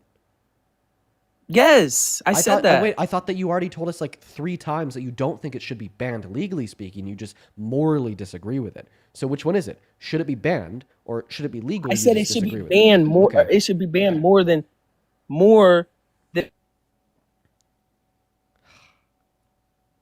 Dude, this is so insufferable. Concern. Okay, but I said morally, like, I don't care. So then I'm gonna give you the argument one last time. Okay. Here's the argument. Can we talk about something else too? I was gonna. Fuck no, because I'm gonna give you my counter argument to your position. That's what a debate is. I get it. My bad. I didn't mean to make you mad, bro. Like the point of a debate is to have back and forth discourse, not for you to drop an opinion. 100%, bro. This is my first time doing it. Like, okay. Honestly, I think this is improving my public speaking. But like, you go, like, dead ass, bro. Like you know, like, get in that debate, like, mindset, bro. Who knows, bro? I might be the next dean, bro. Like. I don't know about that. I'm joking. You go. That's serious. I swear.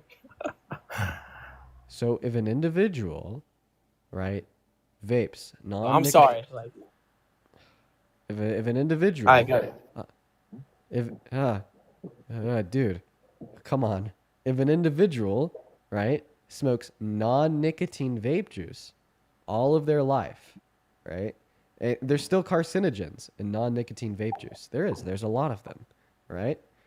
And if this individual finally developed lung cancer because of that at the age of 40, and then they went to the doctor to pay for chemotherapy to kill that lung cancer, but they then continued to smoke that non-nicotine vape juice, and by the time they were 45, that cancer had came back, do you think that they should be legally allowed to go back to that hospital and get the same treatment they did when they were 40 to re-terminate the life of that new lung cancer?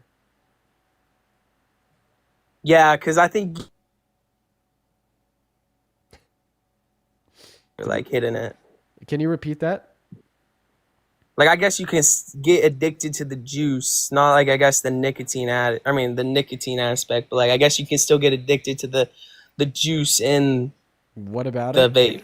Addicted to what specifically? The flavor. Like the flavor just like hidden in it. I guess you could get addicted to Wait, it. you It think doesn't so? happen. Wait, then following under your definition of addiction, just saying like you really like something, even though you don't create like a literal dependence on said thing, then people could get addicted to sex. They really like it, even though they don't have a dependence on it. Using your definition of addiction. You know what, bro? I don't even care. Like, I guess people can make their own. I guess I'm left on that side. But I got one more question. I'll agree with you. Like, Yeah, man. Appreciate you for changing your mind. I'm gonna kick you. Sorry, bro. We're gonna move on to the next guest right now. We're gonna get Scott up in here. Thank you for changing your mind, bro. But I gotta move on. I can't take that anymore. Hey, Kristen, thank you so much for the $20 over at PayPal. I really appreciate you for the love. Kristen says my name is Kiki Daisy on TikTok. This is for some Dayquil. Thank you, Kiki. I really appreciate that. Let's get to it at Kiki W's. I'm definitely going to have to go out and grab some Dayquil after this. As well as Karen, thank you so much for the $10 over on PayPal. I really appreciate you. That was 20 minutes ago. I hope that you're still here. They say, hi, Dean. Did you receive my previous donation? Karen, I'll check. I probably did. But if you said that when we were going over, like the Trump stuff, then I didn't see it because I wasn't looking at the donations at that point in time. What's up? Do you support Trump? Okay, they're not here. We're going to move on to the next guest. Everyone just do be patient while we're trying to get that next Trump supporter loaded up in here. Right now, quite frankly. By the way, this is probably going to be our last debate of the night, y'all. I'm just not feeling too well. I thought it like earlier in the day that I'm just experiencing allergies. I don't think it's allergies anymore. I think that it's like I'm getting a cold. So I'm going to drink some tea, take some day and night quill, and I'm going to try to start feeling better so I could come back tomorrow. What's up? Do you support Trump? I do. What's up, Dean? How are you? Doing all right. How old are you? 34. 34, great. And why do you support Trump as president? I think that given the dichotomy that we had in the last election, as a Christian conservative, free market capitalist, I could, back Trump a little bit more with what he wanted to accomplish in the next 4 years. Well, the question is, why do you still support him today, right? So this is also going to be considering the last 8 months of his term. So what are the specific reasons why you still support him today? Also, you sound very familiar. Have you been up here before? I debated Parker for about 45 minutes the other day. That was fun. You haven't debated me? Okay. So what are the specific reasons why you support Trump? First time. I'd say from the tariff front, I do see tariffs as a way to find trade reciprocity and bring more jobs back home so that the government can accumulate more taxes involved with that and get people off the government payroll. Yeah, when it comes to the conversation of like more jobs in America, economic like prosperity in America, like ultimately I disagree with you. I think that the tariffs are harmful, but even if I were to concede and say that the tariffs are like minimally helpful, well, guess what? The mass deportation is maximally harmful to the economy, right? So even if we were to consider your view, say that they're going to be minimally helpful in directing more jobs into America, because Donald Trump wants to deport every undocumented immigrant in America, lay off 8.3 million of our workers, remove 11 million of our consumers, and per the American Immigration Council, reduce our GDP growth by 1.1 trillion through $1.7 trillion per year, the economy will be significantly more destabilized than stabilized by his policy as a whole. I mean, I do agree that we need immigration. I just would hope that it would be done legally. I think there's a lot of countries. My argument. I heard a lot of stats, but I didn't get an argument out of that. Yeah, the argument is that his policy as a whole is going to significantly destabilize the American economy and make it worse totally. Even though I disagree with your argument that tariffs are going to be ultimately helpful, even if I concede for the intents and purposes of the discussion that they will be marginally helpful at the end of the day, that marginal help is going to be offset by the maximal hurt onset by the mass deportation. Well, I can partly agree with that. I think we've got to understand that given the blockchain technology that's coming, there's going to be a lot of businesses that are going to get disrupted by blockchain.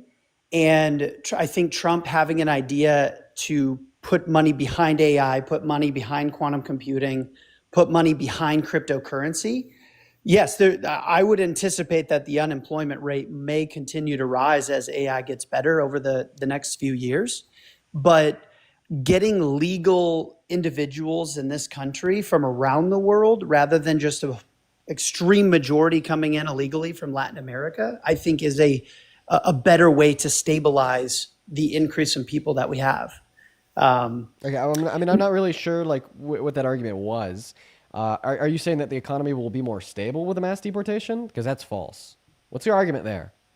The argument is that it is unfair to every American where the government fails to support them, as well as unfair to everybody in the world that can add value to America to prioritize an open border where most of those immigrants are coming in from Latin America, from third world countries.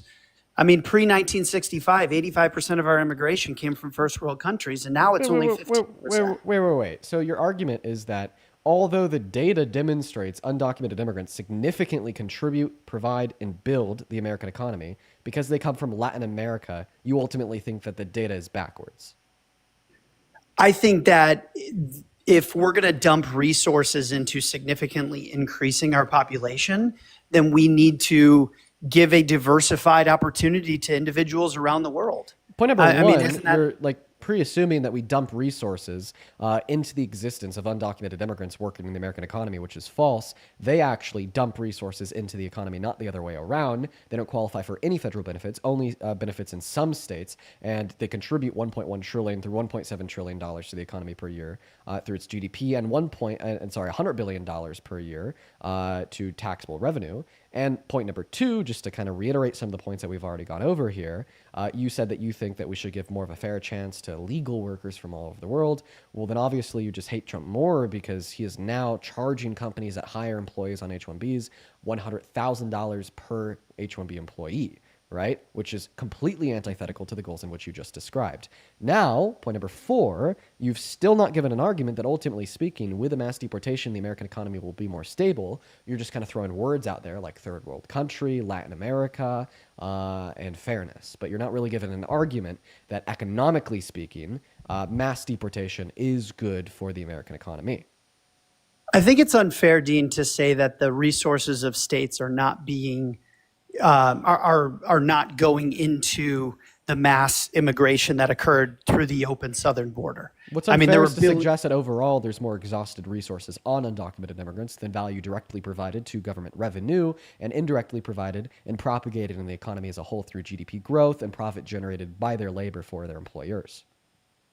I think that's a fair statement, but take a huge, giant step back and say, okay, well, that $1 trillion increase in GDP, what does that have an effect on our current unemployed workforce? Ultimately, more people are going to be employed given there's more open job opportunities, and open job opportunities are created through the expansion and seeding of American companies, and with a more prosperous economy overall, with more GDP growth, more investment into businesses, rather like directly through like seed investment or indirectly by consuming goods from businesses generating revenue, which is then turned around and reinvested, there's more jobs created. I feel like you and a lot of other people on the right have this really like narrowed sense of how an economy works and what creates jobs and what creates unemployment. And it's just always reduced down to the idea that if you have more people in the country, then there's less job opportunities and there's a lot of unemployed individuals, which isn't true, right?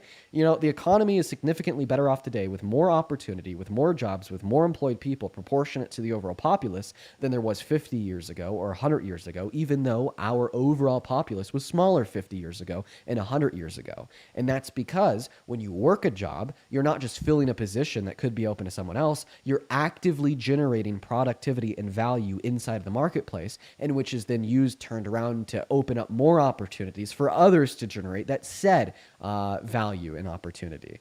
I think what we need to do as a country is not to remove the value, not to remove the generators of opportunity through mass deportation, but it's rather to offer undocumented immigrants a pathway to residency or citizenship so they're paid more and per capita wages go up and they're more incentivized to work over the table and pay taxes. So without a material change in their employment, all of a sudden government revenue goes up. Not to spend $2 trillion through over the course of the next 10 years to remove them from the economy, onset human rights disasters like Mahmoud Khalil, like Abrigo Garcia, or the 510 confirmed human rights infringements in ICE camps over the course of the last 8 months, but once again, to rather offer them a pathway to residency or citizenship.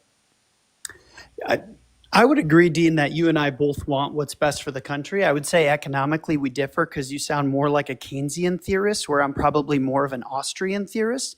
And if you read the book, How an Economy Grows and Why It Crashes, it's a perfect analogy that talks about, no, everybody on the right doesn't think that the more people that come into this country, it's ultimately taking jobs away and there's less jobs. Ultimately, the more people that come into this country, there's more ideation.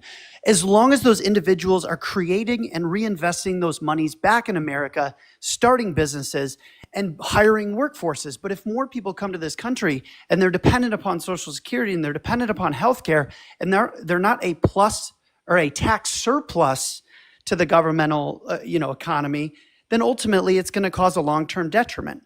So the reality is not so much based on the amount of people coming into this country. It's, are they going to draw from the governmental system or are they going to add to it? And that's part in why how this started with the tariffs. If you make, let's say... One second. I want to hop in here. I think that you're pseudo-intellectual. Can I tell you why? Oh, please. Because you just repeated something that I've already debunked. Earlier in our conversation, you weren't listening, obviously, but I went over how our undocumented immigrants are net providers into the American economy. You just posited and said, Dean, you would be right, but it is the case that, well, when they're a net drain on the economy, taking money through social safety nets and not contributing net value to said market, then they hurt the market, right? That's all that you said there, right? But the thing here is that's not the reality in relationship to conversations surrounding undocumented immigrants. Not only are they more likely to actively participate in the American workforce than citizens, but you brought things up there like Social Security and healthcare on the federal level. Undocumented immigrants can't qualify for any of those benefits, right? And we see time and time again, research paper after study after research paper, undocumented immigrants contribute more to the American economy than they take away from the minimal social safety nets offered to them in some democratic states. In fact, I will ask you to please demonstrate any evidence that undocumented immigrants take more from the American economy than they provide to it. I think a perfect litmus test is what's going on in Canada. That's actually not research or statistics to demonstrate an answer to my question. My specific question was to demonstrate evidence that they take more than they provide. Talking like rhetorically without substance on another country is not going to significantly fulfill the answer to my question. I understand the question, but I don't think America's at the point where we have a definitive answer of what it's going to do economically moving forward. Yes, there was a massive surplus of people coming into this country, but it's going to be 4 or 5, 10 years down the road before we get a pretty good understanding. So all we can really reflect on is, well, and why I want to use Canada as an example, they're a population of 30 million people. They've let in over 10 million undocumented immigrants into their system, which does have a lot of socialized benefits involved with it. And that's why they've seen a massive level of inflation in their dollar. And they're also seeing such a raise in taxes. And ultimately, their middle class has been destroyed so badly because you have such a high population of those that are drawing from the system and a very low population of those that are actually supporting into it. You just committed so many errors. So many errors in that statement. Tell me. Yeah, the first error was throwing a number out there, saying, well, they have let in 10 million undocumented immigrants. Okay, where's your source? Your second error was assuming, even if that were to be true, that this is what caused these various different downfalls of macroeconomic variables that you think that you just described, of inflation of the Canadian quote-unquote dollar, as you said it, or other downtrends such as in GDP growth or the pricing of houses, so on and so forth. So those were your two errors. But your largest error was just simply deflecting away from the question that I asked you. You tried to tell me, well, you can't possibly have any data or any evidence to suggest that undocumented immigrants are going to be a burden on the American economy because we just had a surge of millions come in the last handful of years and it's going to take a handful more years until things pan out. Point number one, we've had undocumented immigrants in the levels of millions in America since the 80s. Remember when Reagan did his mass amnesty? Because I do. Well, I mean, I wasn't alive, but I researched it. And point number two, even if you want to suggest, well, we had this massive surge under the Biden-Harris administration, we still track our quarterly and annually increase or decrease in government revenue and overall expenditure on systems that are publicly funded for quote unquote welfare for people that need it in this country. So if you wanted to, right, you would be able to demonstrate the hard data to me about how many immigrants came into America, for instance, in like the fiscal year of 2022 to 2023, and then what the increase in reliance was on government systems and how much we funded them and how many of those benefits went specifically to undocumented immigrants alongside what their total contributions to the economy was. This isn't something that'll pan out in 4 years. This is something that we study at the end of every quarter and at the end of every year. So go ahead and give me that data to demonstrate that you're right and I'm wrong. Give me a source that demonstrates undocumented immigrants are a total net drain on the American economy. I think that we can agree that it is a lagging indicator in order to get a definitive response. I do agree that quarterly we do get the numbers, and great. You can look at it and say they're a net positive, but we also have to realize what's happening right now. Quantum computing is backing AI, and blockchain technology is going to get implemented into all of the countries, all of the businesses in this country, and jobs are going to be at risk. Right now, we're at 20% recursive learning with AI. In the next couple of years, that's going to get flip-flopped, where 80% of AI is being taught by AI. Entry-level workforce positions, Dean, are not going to be available because how would companies be able to compete if they're bringing in individuals that don't have the skills necessary in order to compete in the business? So you've got all these millions of undocumented individuals probably can come in and provide some form of trade skill, but ultimately, how do we get all of those people college educated to become coders and build networks and ultimately help advance the AI revolution? Yeah, this is just a note card. You're reading off a note card. You couldn't respond to my very compelling argument. So then you went back to the note card of discussing AI. I have no note cards in front of me. I'm just talking about where we are. It's more so of a metaphorical note card. It was a deflection away from my argument. The argument, though, has to do more so with where we are in 2025 when it comes to AI, quantum computing. No, it doesn't at all. Blockchain and cryptocurrency. Your argument has nothing to do with AI, blockchain, or cryptocurrency. You said, and I quote, that, well, Dean, you would be right unless they're a net drain on the American economy. I've proven to you that they're not a net drain on the American economy. And I've asked you to demonstrate that I'm incorrect by providing me with evidence to indicate the contrary, that they are a net drain on the American economy.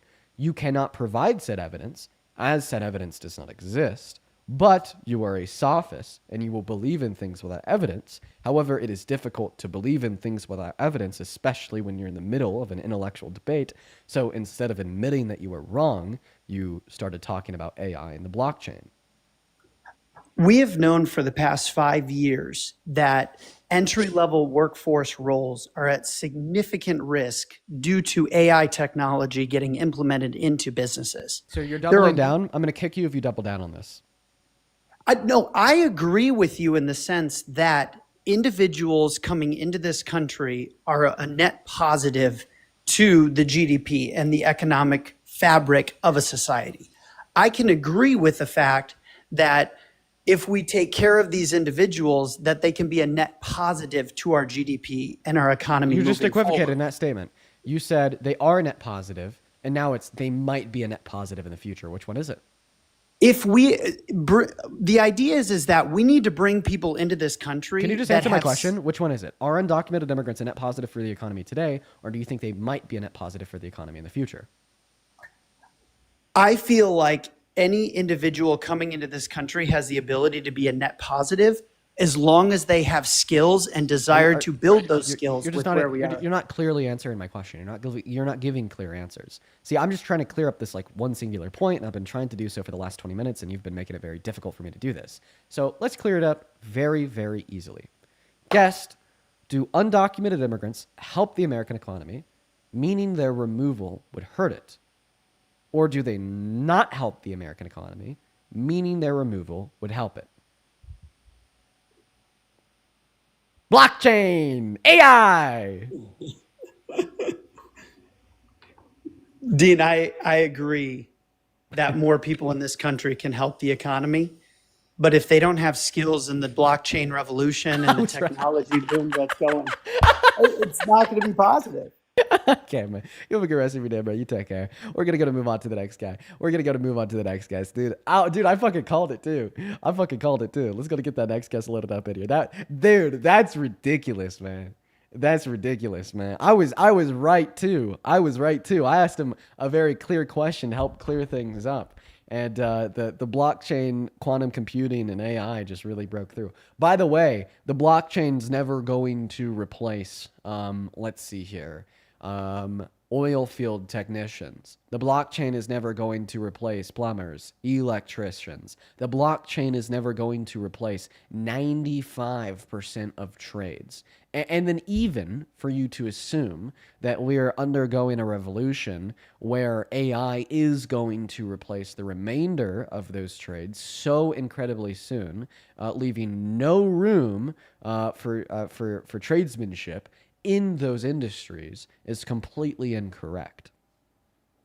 Because guess what? Even the trades that may be phased out, like for instance, one I can realistically think of that might be hurt in like the next 35 years, 35 years, which would be like trucking, for instance, because of, like AI cars and whatnot. Those trades are just simply going to be replaced with second order trades that are going to be required in order to uphold a well-ran automated system of trucking across America.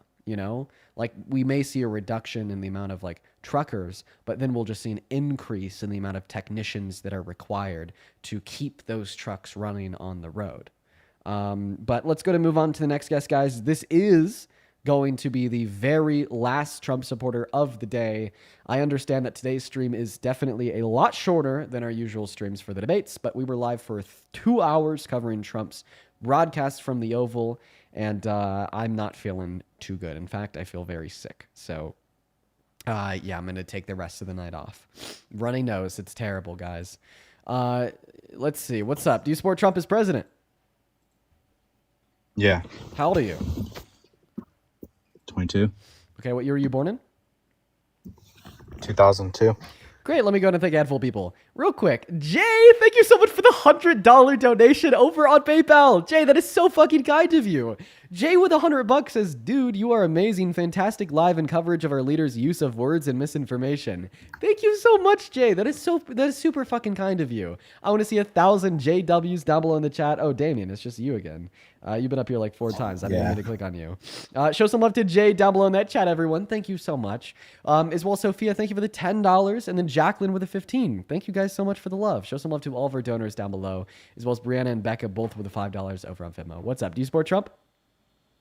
I would say I support the Conservative Party. If knowing everything that you do now, if you could teleport back to November of last year, who would you vote for? I would have voted for Trump still. Okay, are you driving? I believe he was a better candidate as opposed to Kamala. Are you driving? But yeah, I'm driving. Unfortunately, you can't be driving. Yeah, I'm not feeling too well. The fever's starting to set in. I'm gonna go take some Tylenol. That's what I'm gonna do. I'm gonna give the big middle finger to the government. I'm gonna give the fuck you to the government. I'm gonna take some Tylenol and jab myself with Hep B vaccines. I'm gonna all the liquids. I'm gonna put all the liquids in my too much liquid. Trump is he's gonna see me. He's gonna see myself getting the jabs, and he's gonna say, Dean, it's too much liquid. Too much liquid, Dean. Too much liquid. Let's go to move on to the next guest. Hop in that queue if you support Trump. This is gonna be last Trump supporter of the day, but I'm dying. I'm dying over here, guys. I need to blow my fucking nose. Dude. What's up? Do you support Trump as president? Nope, they're gone. All right, moving on to the next guest. Here we go. Primetime 106 is loading up.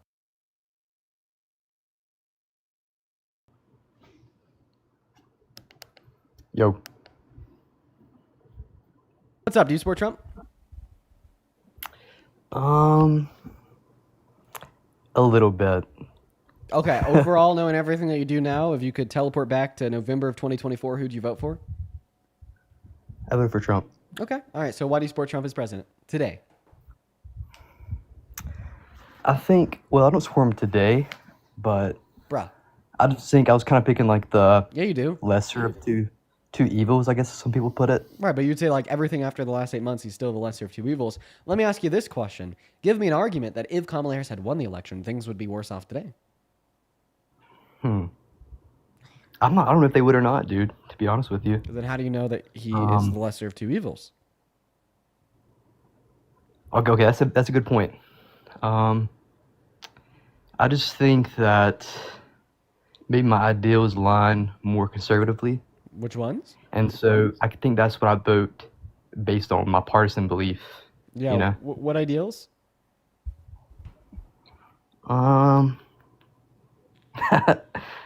Damn, you kind of, that's a good point. It's not man, it wasn't a point. It was a question. What ideals? Okay.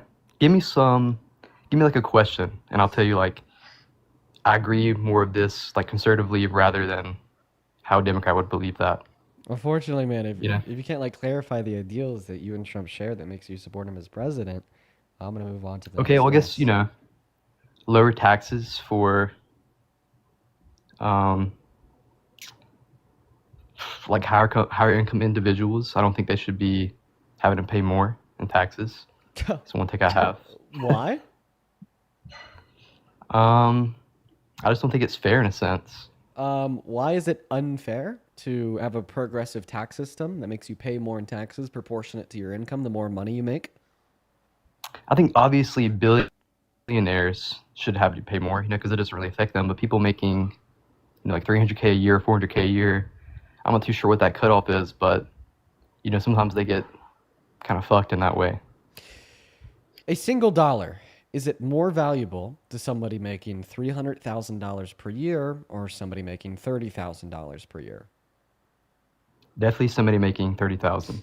So that's going to be the law of diminishing returns. The more units you have of something, the less valuable each individual unit is. That's why you should support and endorse a progressive tax system that taxes you more proportionate to your income the higher your income is, as each unit of your income is less valuable to you. 20% of the income of somebody who makes $30,000 per year is significantly more valuable to them than 20% of the income of somebody that makes $500,000 per year because of that law of diminishing returns. Okay. So maybe it is fair for people making that much money to pay more, but okay, you got me there. Maybe more controversial takes, which, we can get into that, but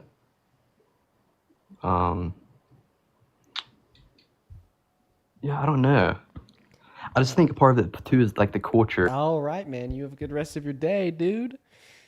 All right, everyone. Oh, I'm over here dying. Guys. I really did enjoy covering Trump earlier, though. Did you guys like that? I did. I was a big fan of that. What was y'all's thoughts? I thought that was fun. What's up? Do you support Trump? Nope, they're gone. Okay. All right, guys. I went in my stream. I'm dying over here. I got a headache. My nose is running. I need to go get rest, folks. I'm not gonna lie.